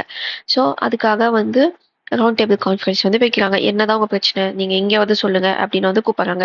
அப்போ ரவுண்ட் டேபிள் கான்ஃபரன்ஸ்க்கு அப்புறம் என்ன சொல்றாங்கன்னா, ஓகே இங்க வந்து டிப்ரெஸ்டு கிளாஸ், இங்க கேஸ்ட்டை வச்சு தான் மெயினா ரிலீஜனுக்கு எப்படி பிரச்சனை இருக்கோ அதே மாதிரி கேஸ்ட்டை வச்சும் இருக்கு. ஸோ டிப்ரெஸ்டு கிளாஸ், அதாவது ஸ்கெடியூல்டு கேஸ்ட் நம்ம இப்போ சொல்றோம்ல, அவங்களுக்கும் நாங்கள் தனி எலக்டரேட் கொடுக்குறோம். ஸோ தட் அவங்களும் ரெப்ரசென்ட் ஆவாங்க அப்படிங்கிறதுக்காக. பட் இது வந்து இந்தியன்ஸ்குள்ள இருக்க யூனிட்டியவே பிரிக்கும்னு நினைச்சனால இது வந்து அம்பேத்கர் அக்செப்ட் பண்ணிக்கிட்டாலும் காந்தினால அக்செப்ட் பண்ணிக்க முடியாது. ஸோ அதனால வந்த பேக்ட் தான் பூனா பேக்ட். அதுல வந்து என்ன அக்செப்ட் பண்ணிக்கிறாங்கன்னா, ஓகே ஹிந்துஸ்குள்ள மறுபடியும் டிப்ரெஸ்ட் கிளாஸுமே பிரிவு வேணாம்னு சொல்லி டிசைட் பண்ணி செப்பரேட் எலக்டரேட் வேணாம்னு சொல்றது தான் இது. ஸோ இப்போ கவர்மெண்ட் ஆஃப் இந்தியா ஆக்ட் 1935 இது ரொம்ப இம்பார்ட்டண்ட்டான ஆக்ட். ஸோ நம்மளோட நிறைய ப்ரொவிஷன்ஸ் வந்து பார்த்தீங்க அப்படின்னா கவர்மெண்ட் ஆஃப் இந்தியா ஆக்ட் 1935 தான் வந்திருக்கும். ஸோ இவ்வளோ ஆக்ட்ஸ் நீங்கள் பார்த்துலேயே தெரிஞ்சுக்கும். ஒரு கம்பெனி வந்து ரூல் போட ஆரம்பிச்சதுலேருந்து கிரவுண்ட் கிட்ட போனதுலேருந்து எக்ஸிக்யூட்டிவ் கவுன்சில், அந்த எக்ஸிக்யூட்டிவ் கவுன்சில் தான் எல்லா வேலையும் பார்க்கும் அப்படிங்கிறதுல இருந்து அதுக்கு லெஜிஸ்லேட்டிவ் கவுன்சில் தனியாக வந்தது. அந்த லெஜிஸ்லேட்டிவ் கவுன்சிலில் எலெக்ஷன் வச்சு ஒருத்தவங்க போகிறது, அதுக்கப்புறம் இந்தியன் செலக்ட் ஆகி போகிறது, அதுக்கப்புறம் அங்கே பட்ஜெட் டிஸ்கஸ் பண்ணுறது, அதுக்கப்புறம் நார்மல் ஜென்ரலான கொஸ்டின்ஸை டிஸ்கஸ் பண்ணுறது. ஸோ இப்படி எவால்வ் ஆகி வந்திருக்கு. ஸோ இதோட ரிஃப்ளெக்ஷன் தான் இப்போ இருக்க பார்லிமெண்ட். ஸோ அதனால தான் நான் வந்து பழைய ஆக்டையுமே நம்ம பார்த்துட்டு கான்ஸ்டியூஷனுக்குள்ள போகணும் அப்படிங்கிறது. பாலிட்டியில பார்த்தீங்கன்னா இந்த கொஸ்டின்ஸ் இந்த ஆக்ட்ல இருந்துமே உங்களுக்கு கொஸ்டின் கேட்கறதுக்கு சான்சஸ் இருக்கு. பிகாஸ் இது புரிஞ்சாதான் ஏன் கவர்மெண்ட் வந்து ஐ மீன் கான்ஸ்டியூஷன் அசம்பிளி வந்து உங்களுக்கு கான்ஸ்டியூஷன்ல ஒரு சில ப்ரொவிஷன்ஸ் எல்லாம் வச்சாங்க அப்படிங்கிறது வந்து உங்களுக்கு வந்து புரிய ஆரம்பிக்கும். பிகாஸ் நம்ம இதுல இருக்கிற ஒவ்வொன்றுக்காகவும் நம்ம ஃபைட் பண்ணியிருக்கோம். இந்தியன்ஸோட ரெப்ரஸன்டேஷன் வேணும். அடுத்தது வந்து பார்த்தீங்க அப்படின்னா ஒரு டிப்ரெஸ்டா இருக்காங்க, ஒரு கீழ் லெவல்ல இருக்காங்கன்னா அவங்களுக்கான ரெப்ரஸன்டேஷன் வேணும். இப்போ வந்து யூனிவர்சல் அடல்ட் ஃப்ரான்ச்சைஸ் நம்ம வந்து கான்ஸ்டியூஷன்ல சொல்றோம். ஏன் சொல்றோம், எலெக்ஷன் நடக்கும். ஆனா நிறைய பேருனால போய் ஓட் போட முடியாது. அதனால என்ன நடந்துச்சு, காசு இருக்கவங்களே எல்லாத்தையுமே டிசைட் பண்ணிட்டு இருந்தாங்க, காசு இல்லாதவங்கள இன்னும் சுரண்டிட்டு இருந்தாங்க. இந்தியன்ஸாவே இருந்தாலும் அந்த ஜமீன்தார்ஸ் எல்லாம் நிறையவே சுரண்டினாங்க. அதனாலதான் நம்மளோட கான்ஸ்டியூஷன்ல பாத்தீங்கன்னா யூனிவர்சல் அடல்ட் ஃப்ரான்ச்சைஸ் வந்து இம்பார்ட்டன்ஸ் கொடுத்துருப்பாங்க. படிச்சிருக்கானோ படிக்கலையோ, காசு இருக்கோ இல்லையோ, டேக்ஸ் பே பண்றாங்களோ இல்லையோ, அவங்களுக்கு அவங்கள யாரு ரெப்ரசென்ட் பண்ணுங்கிற உரிமை இருக்கு. ஸோ அவங்களுக்கு ஓட்டு போட உரிமை வேணும் அப்படின்னு அதனாலதான் நம்ம கொண்டு வந்தோம். ஏன்னா நம்ம கண்ணால பார்த்துருக்கோம் ஒரு ஜமீன்தார்ஸ் வந்து அவங்க பீப்புளை எப்படி எக்ஸ்ப்ளாய்ட் பண்ணாங்க அப்படிங்கிறது. ஸோ அதனாலதான் எல்லாத்துக்குமே அவங்கள யார் ரூல் பண்ணணும்னு சூஸ் பண்ற ஆப்ஷன் கொடுக்கணும் தான் யூனிவர்சல் அடல்ட் ஃப்ரான்ச்சைஸ் வச்சிருக்கோம். ஸோ இதனாலதான் நம்ம வந்து கண்டினியூஸா பார்த்துட்டு வரோம். நம்ம கான்ஸ்டியூஷன்ல நிறைய பார்ட்ஸ் வந்து கவர்மெண்ட் ஆஃப் இந்தியா 1935 இருந்து தான் நம்ம வந்து எடுத்திருப்போம். ஸோ ஆல் இந்தியா ஃபெடரேஷன் இப்போ நம்ம இருக்கோம்ல, யூனியன் ஸ்டேட் யூனியன் டெரிட்டரின்னு இந்த மாதிரி ஒரு ஸ்ட்ரக்சரை வந்து கொண்டு வர ட்ரை பண்ணது எதுன்னு பார்த்தீங்கன்னா 1935. ஆனால் இது வந்து சக்ஸஸ்ஃபுல் ஆகலை. பிகாஸ் நிறைய பிரின்ஸ்லி ஸ்டேட் எல்லாம் வந்து சேர முடியாது, நாங்கள் பிரின்ஸ்லி ஸ்டேட்டாகவே இருந்துக்கிறோம்னு சொல்லிட்டாங்க. So government of India act வந்து ஒரு ஃபெடரேஷனை கொண்டு வரணும்னு நினைச்சாங்க, பட் அது வந்து நடக்கலை. அடுத்தது provincial autonomy. Provinces gain more self-governance with governor acting on the advice of ministers responsible to legislature. So இது நீங்க அப்படியே கான்ஸ்டியூஷன்ல பார்ப்பீங்க. கவர்னர் இப்போ வந்து தமிழ்நாடு ஸ்டேட்டோட கவர்னர் வந்து யார் பேச்சை கேட்டு நடக்கணும்னு நம்ம கான்ஸ்டியூஷன்ல இருக்கு. Chief minister plus council of ministers. President எதை கேட்டு ஆக்ட் பண்ணணும்னு உங்களுக்கு கான்ஸ்டியூஷன்ல இருக்கு. Prime minister plus council of minister. So அதே ஆட்டோனாமி கொடுத்தது தான் உங்களுக்கு 1935 ஆக்ட்ல உங்களுக்கு ப்ராவின்ஸ் லெவல்ல உங்களுக்கு இந்த ஆட்டோனாமி வந்து கொடுத்துருப்பாங்க. அடுத்த ஃபீச்சர் பார்த்தீங்கன்னா டைரக்ட் சென்டர். இப்போ நான் சொன்னேன்ல ப்ராவின்ஸ்ல இப்போ வந்து 1919 பார்த்தீங்கன்னா சென்டர் ப்ராவின்ஸ்னு இருக்கும். ப்ராவின்ஸ்ல ரிசர்வ்டு ட்ரான்ஸ்ஃபர் இருந்துச்சு. இதை வந்து கவர்னர் பார்த்துக்கிறாங்க, இது வந்து கவுன்சில் பார்த்துக்கிறதுன்னு வச்சுக்கலாம். இப்போ 1935 என்ன பண்றாங்கன்னா இதையும் ரெண்டா பிரிக்கிறாங்க. இதில் பார்த்தீங்கன்னா ப்ரொவின்ஷியல் லெஜிஸ்லேட்டிவ் கவுன்சில் பார்த்தீங்கன்னா நார்மலாக தான் இருந்துச்சு. பிகாஸ் நம்ம சொன்னோம்ல சைமன் கமிஷன் வந்து ரெக்கமெண்டேஷன் கொடுத்ததுனால உங்களுக்கு வந்து டைராக்கி வந்து ப்ரொவின்ஸ் லெவலில் பெருசாக இருக்காது. பட் சென்ட்ரலில் வந்து கொண்டு வந்துட்டாங்க, ரிசர்வ் அண்ட் டிரான்ஸ்போர்ட் சப்ஜெக்ட்ஸ்னு கொண்டு வந்துட்டாங்க. But not implemented. ஸோ இந்த ஆக்ட்ல வந்து பார்த்தீங்கன்னா நிறைய இம்ப்ளிமெண்ட் ஆகாமல் தான் இருந்துச்சு. ஃபார் எக்ஸாம்பிள் ஃபெடரேஷன் ஆகட்டும், டைராக்கி ஆகட்டும் இம்ப்ளிமெண்ட் ஆகாமல் இருந்துச்சு. பிகாஸ் இதுக்கப்புறமாவே வேர்ல்டு வார் வந்து இங்கே இன்டர்னலாக நிறைய பிரச்சனை வரும்போது அவங்களால இந்த ரிஃபார்ம் எல்லாம் கொண்டு வரதுக்கு வந்து அவங்களுக்கு கஷ்டமா இருந்துச்சு. பிகாஸ் இப்போ ஆல்ரெடி நடந்துட்டு இருக்க ப்ரொசீஜரை சடனாக மாற்றணும்னா கொஞ்சம் அவங்களுக்கு டைம் எடுத்துக்கும், ரிசோர்ஸ் தேவைப்படும். பட் அங்கே world war time and then உள்ளா இன்டர்னல் டிஸ்டர்பன்ஸ் இருக்கும்போது அவங்களால அதெல்லாம் பண்ண முடியாமல் இருந்துச்சு. பட் இதுதான் கான்செப்ட் புரிஞ்சுக்கோங்க. சென்டர்ல ரிசர்வ்டு டிரான்ஸ்ஃபர்னு கொண்டு வந்தது எதுன்னு பார்த்தீங்கன்னா 1935 ஆக்ட். அடுத்தது பைகேமரல் லெஜிஸ்லேச்சர். அதே மாதிரி 6 ப்ராவின்சஸ்ல வந்து பார்த்தீங்க அப்படின்னா பைகேமரலிசம், அதாவது லெஜிஸ்லேட்டிவ் அசம்பிளி, லெஜிஸ்லேட்டிவ் கவுன்சில்னு கொண்டு வந்தது பார்த்தீங்கன்னா இந்த ஆக்ட்ல தான். அதுபடி Bombay, Madras, Bihar, Assam and united province. United ப்ராவின்ஸ்னு எதுவும் இல்லை, இப்போ இருக்கிற யூபி.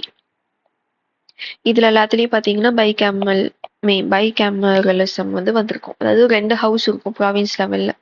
நம்ம ஆல்ரெடி பார்த்தோம் 1919 இந்தியன் கவுன்சில் ஆக்ட்லயே சென்டர்ல வந்து 2 ஹவுஸ் வந்துருச்சு. ப்ராவின்ஸ் லெவல்ல 2 ஹவுஸ் வந்தது எப்போன்னு கேட்டீங்கன்னா 1935 தான். இதுல வந்ததுதான் Madras legislative assembly, Madras legislative council.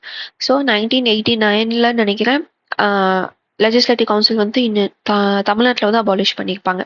எனக்கு அந்த இயர் கரெக்டாக ஞாபகம் இல்லை. பட் தமிழ்நாட்டில் இண்டிபெண்டன்ஸ்க்கு அப்புறமாவும் 2 ஹவுஸ் இருந்துச்சு. பட் 1980 சென்டர்ல வந்து பார்த்தீங்க அப்படின்னா அதை அபாலிஷ் பண்ணியிருப்பாங்க.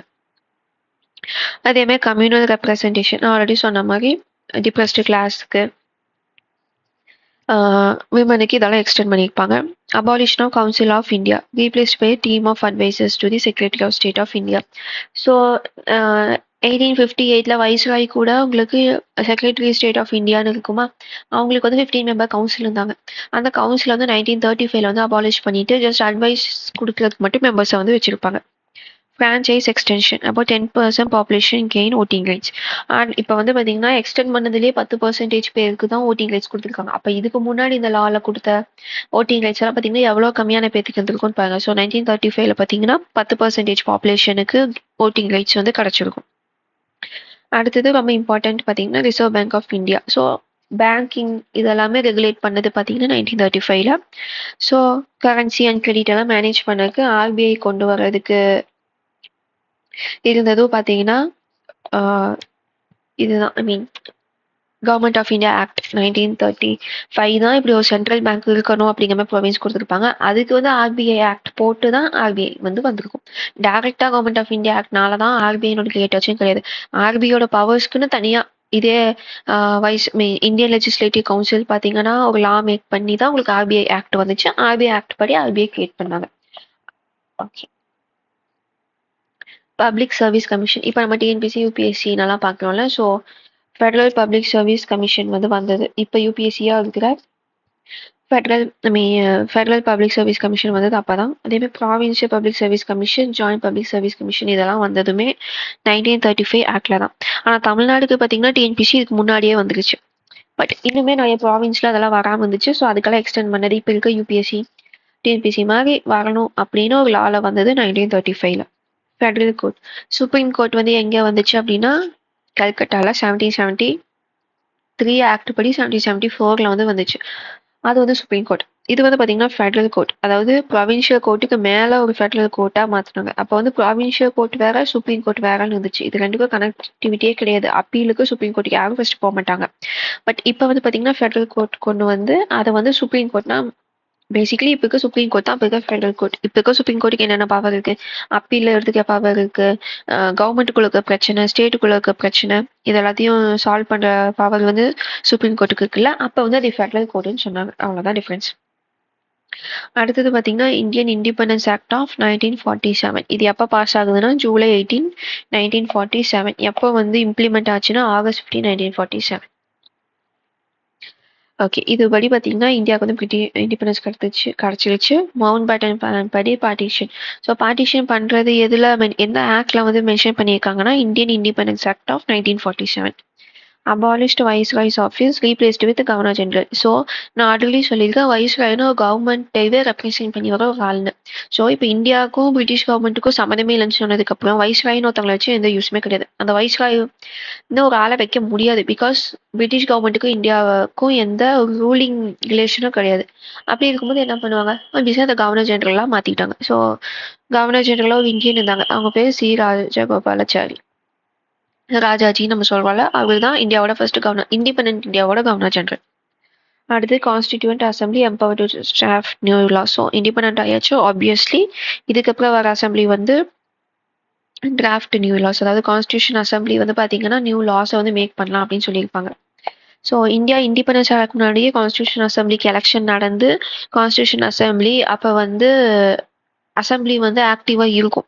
ஸோ இப்போ இண்டிபெண்டன்ஸ் கொடுத்தாச்சுன்னா இப்போ இந்த கண்ட்ரி இந்த லேண்டுக்கான லாவை வந்து யார் மேக் பண்றதுன்னா அதை வந்து கான்ஸ்டியூஷன் அசம்பிளி பண்ணட்டும் அப்படின்னு இந்த லா சொல்லியிருக்கோம். அடுத்தது freedom to princely states. So princely இப்போ வந்து ப்ராவின்ஸ் இப்போ பிரசிடென்சி ப்ராவின்ஸ் எல்லாம் இங்கே இருக்கு. அது எல்லாமே பார்த்தீங்க அப்படின்னா பிரிட்டிஷ் கையில இருந்தது. இப்போ பிரிட்டிஷ் வந்து இல்லை நாங்கள் போகிறோம்னு சொல்லிட்டாங்க. இப்போ பிரின்ஸ்லி ஸ்டேட்டுக்கு பார்த்தீங்கன்னா உங்களுக்கு ஒரு ரூலர் இருக்காங்க. அவங்க நேட்டிவ் ரூலரே இருந்தாங்க. இப்போ மைசூர்னா மைசூரோட கிங் இருந்தாங்க. இப்போ சிவகங்கைனா சிவகங்கைக்குன்னு ஒரு ரூலர் இருந்தாங்க. ஹைதராபாத்னா ஹைதராபாத்னு நிசாம் இருந்தாரு. ஸோ இவங்களுக்கெல்லாம் ரூலர் அவங்க எங்கேயும் போல. அவங்க வந்து ஜஸ்ட் சபார்டினேட்டா இருந்தாங்க. அவங்களுக்கு கீழே இவங்க அந்த மாதிரி இருந்தாங்க. இப்போ பிரின்ஸ்லி ஸ்டேட்டுக்கு என்ன சொல்லிட்டாங்கன்னா நாங்க பிரிட்டிஷ் வந்து சொல்றாங்க நாங்க போறோம். நீங்க எய்தர் இந்தியா கூட ஜாயின் பண்ணுங்க, ஆகஸ்ட் பாகிஸ்தான் கூட ஜாயின் பண்ணுங்க, ஆகஸ்ட் நீங்க இண்டிபெண்டாவே இருந்துக்கோங்க. நாங்க உங்களை விட்டுட்டு போறோம் அப்படிங்கிற மாதிரி சொல்லியிருப்பாங்க. ஸோ அதுதான் இந்த ஆக்ட் வந்து சொல்லியிருக்கோம். பிரின்ஸ்லி ஸ்டேட்டோட நிலைமை என்ன, அவங்க இண்டிபெண்டா இருக்காங்களா இல்ல இந்தியா கூட இருக்காங்களா பாகிஸ்தான் கூட இருக்காங்களாங்கிறத அவங்க கையிலே விட்டுட்டோம் அப்படின்னு சொன்னதுதான் Indian independence act of 1947.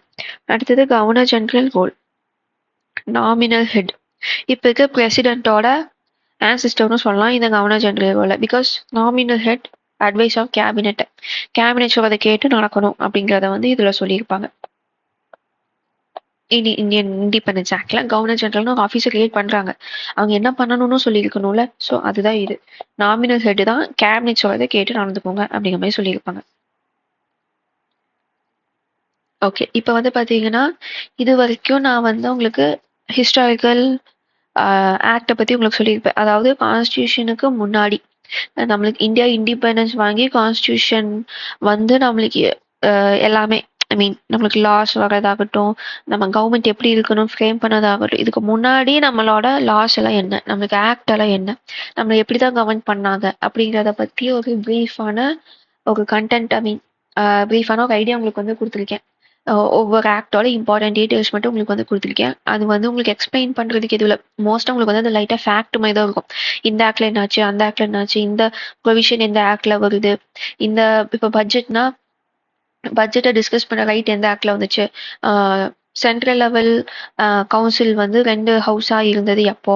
So இது மாதிரி ஃபேக்ட்ஸாக தான் இருக்கும். ஸோ இதை நீங்கள் திரும்ப திரும்ப ரிவைஸ் பண்ணிக்கிட்டீங்கன்னா உங்களுக்கு மேட்ச்ல கேட்க சான்ஸ் இருக்கு, இல்லைனா நார்மலாகவே சூஸ் தி பெஸ்ட் ஆன்சர்லாம் கூட கேட்க சான்ஸ் இருக்கு, இல்லைனா ஸ்டேட்மெண்ட் பேஸ்டாக கூட கேட்க சான்ஸ் இருக்கு. பிகாஸ் இந்த பார்ட்டை வந்து நிறைய பேர் நெக்லெக்ட் பண்ணிடுவாங்க. நிறைய பேர் படிக்க ஆரம்பிக்கும் போதே ப்ரீஆம்பிள் இல்லைனா சேலியன் ஃபீச்சர்ஸ்ல தான் ஆரம்பிப்பாங்க. பட் இதுக்கு முன்னாடி நடந்த குரூப் 1 எக்ஸாம்லலாம் கேட்டிருக்காங்க, குரூப் 2ல கூட கேட்டிருக்காங்க. ஸோ நீங்க அதை படிச்சு வச்சுக்கிறது இன்கேஸ் கேட்கலன்னா பரவாயில்ல, பட் கேட்டாங்க அப்படின்னா உங்களுக்கு நல்ல வேளை நம்ம படிச்சிருக்கோம்னு தோணும். ஸோ அதை வந்து கொஞ்சம் ரிவைஸ் பண்ணி அது வந்து புரிஞ்சுக்க எதுவும் இல்லை, ஜஸ்ட் திரும்ப திரும்ப பார்த்தீங்கன்னா உங்களுக்கு ஆப்ஷன்ஸை பார்த்தாவே உங்களுக்கு வந்து ஆன்சர் டக்குனு மைண்டில் வந்துடும். ஸோ அதை மட்டும் நீங்கள் வந்து ரிவைஸ் பண்ணி வச்சுக்கோங்க.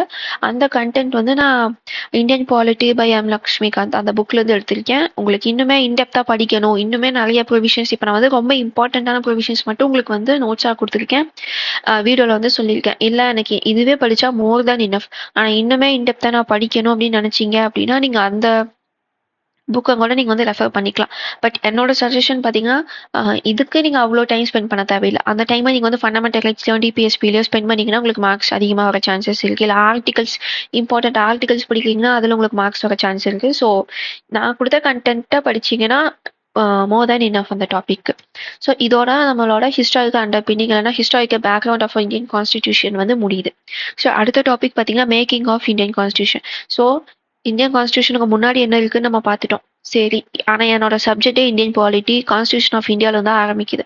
ஸோ கான்ஸ்டியூஷன் ஆஃப் இந்தியா பற்றி நான் படிக்கணும் அப்படிங்கும்போது ஃபர்ஸ்ட் இந்தியன் கான்ஸ்டியூஷன் வேணும், இந்தியாவுக்குன்னு ஒரு கான்ஸ்டியூஷன் வேணும் அப்படிங்கிறது வந்து எங்கிருந்து ஆரம்பிக்குது, கான்ஸ்டியூஷன் எப்படியெல்லாம் கிரியேட் பண்ணாங்க, யாரெல்லாம் கிரியேட் பண்ணாங்க நம்ம தெரிஞ்சுக்கணும். ஸோ அதுதான் அடுத்த topic, making of Indian constitution. இது வந்து நீங்கள் வந்து அடுத்த வீடியோவில் பார்ப்பீங்க. இதோட அடுத்த பார்ட் வந்து making of Indian constitution. So நீங்கள் இதை பார்த்து முடிச்சதுக்கப்புறமா நெக்ஸ்ட் வீடியோவை கிளிக் பண்ணி பார்த்தீங்க அப்படின்னா நான் வந்து 2 அட் அ டைம் தான் அப்லோட் பண்ண போகிறேன். ஸோ ஃபர்ஸ்ட் இதை முடிச்சுட்டு அடுத்து மேக்கிங் ஆஃப் இந்தியன் கான்ஸ்டியூஷன் போனீங்க அப்படின்னா ஒவ்வொரு திங்கும் ஏன் வந்துச்சுங்கிறது உங்களுக்கு வந்து புரிய ஆரம்பிக்கும். உங்களுக்கு வந்து லைனாக போகும்போது உங்களுக்கு ஈஸியாக இருக்கும். ஸோ ஒரே வீடியோ பெருசாக பார்க்குறத விட உங்களுக்கு அது ஈஸியாக இருக்கும்னு நினைக்கிறேன். ஸோ இந்த டாபிக் முடிஞ்சது. வேற ஏதாச்சும் நான் மிஸ் பண்ணியிருக்கேன், இல்லை ரொம்ப உங்களுக்கு நீங்கள் படித்து ரொம்ப இம்பார்ட்டண்ட்டாக இருக்கிற ஹிண்ட் ஏதாச்சும் நான் மிஸ் பண்ணிட்டேன், டாபிக் ஏதாச்சும் மிஸ் பண்ணிட்டேன், ஒரு பாயிண்ட் ஏதாச்சும் மிஸ் பண்ணிட்டேன்னா கமெண்ட்ல சொல்லுங்கள், மற்றவங்களுக்கும் அது வந்து யூஸ் ஆகும். ஸோ இந்த டாபிக் அவ்வளோதான். நம்ம அடுத்த டாபிக் அடுத்த வீடியோவில் பார்க்கலாம்.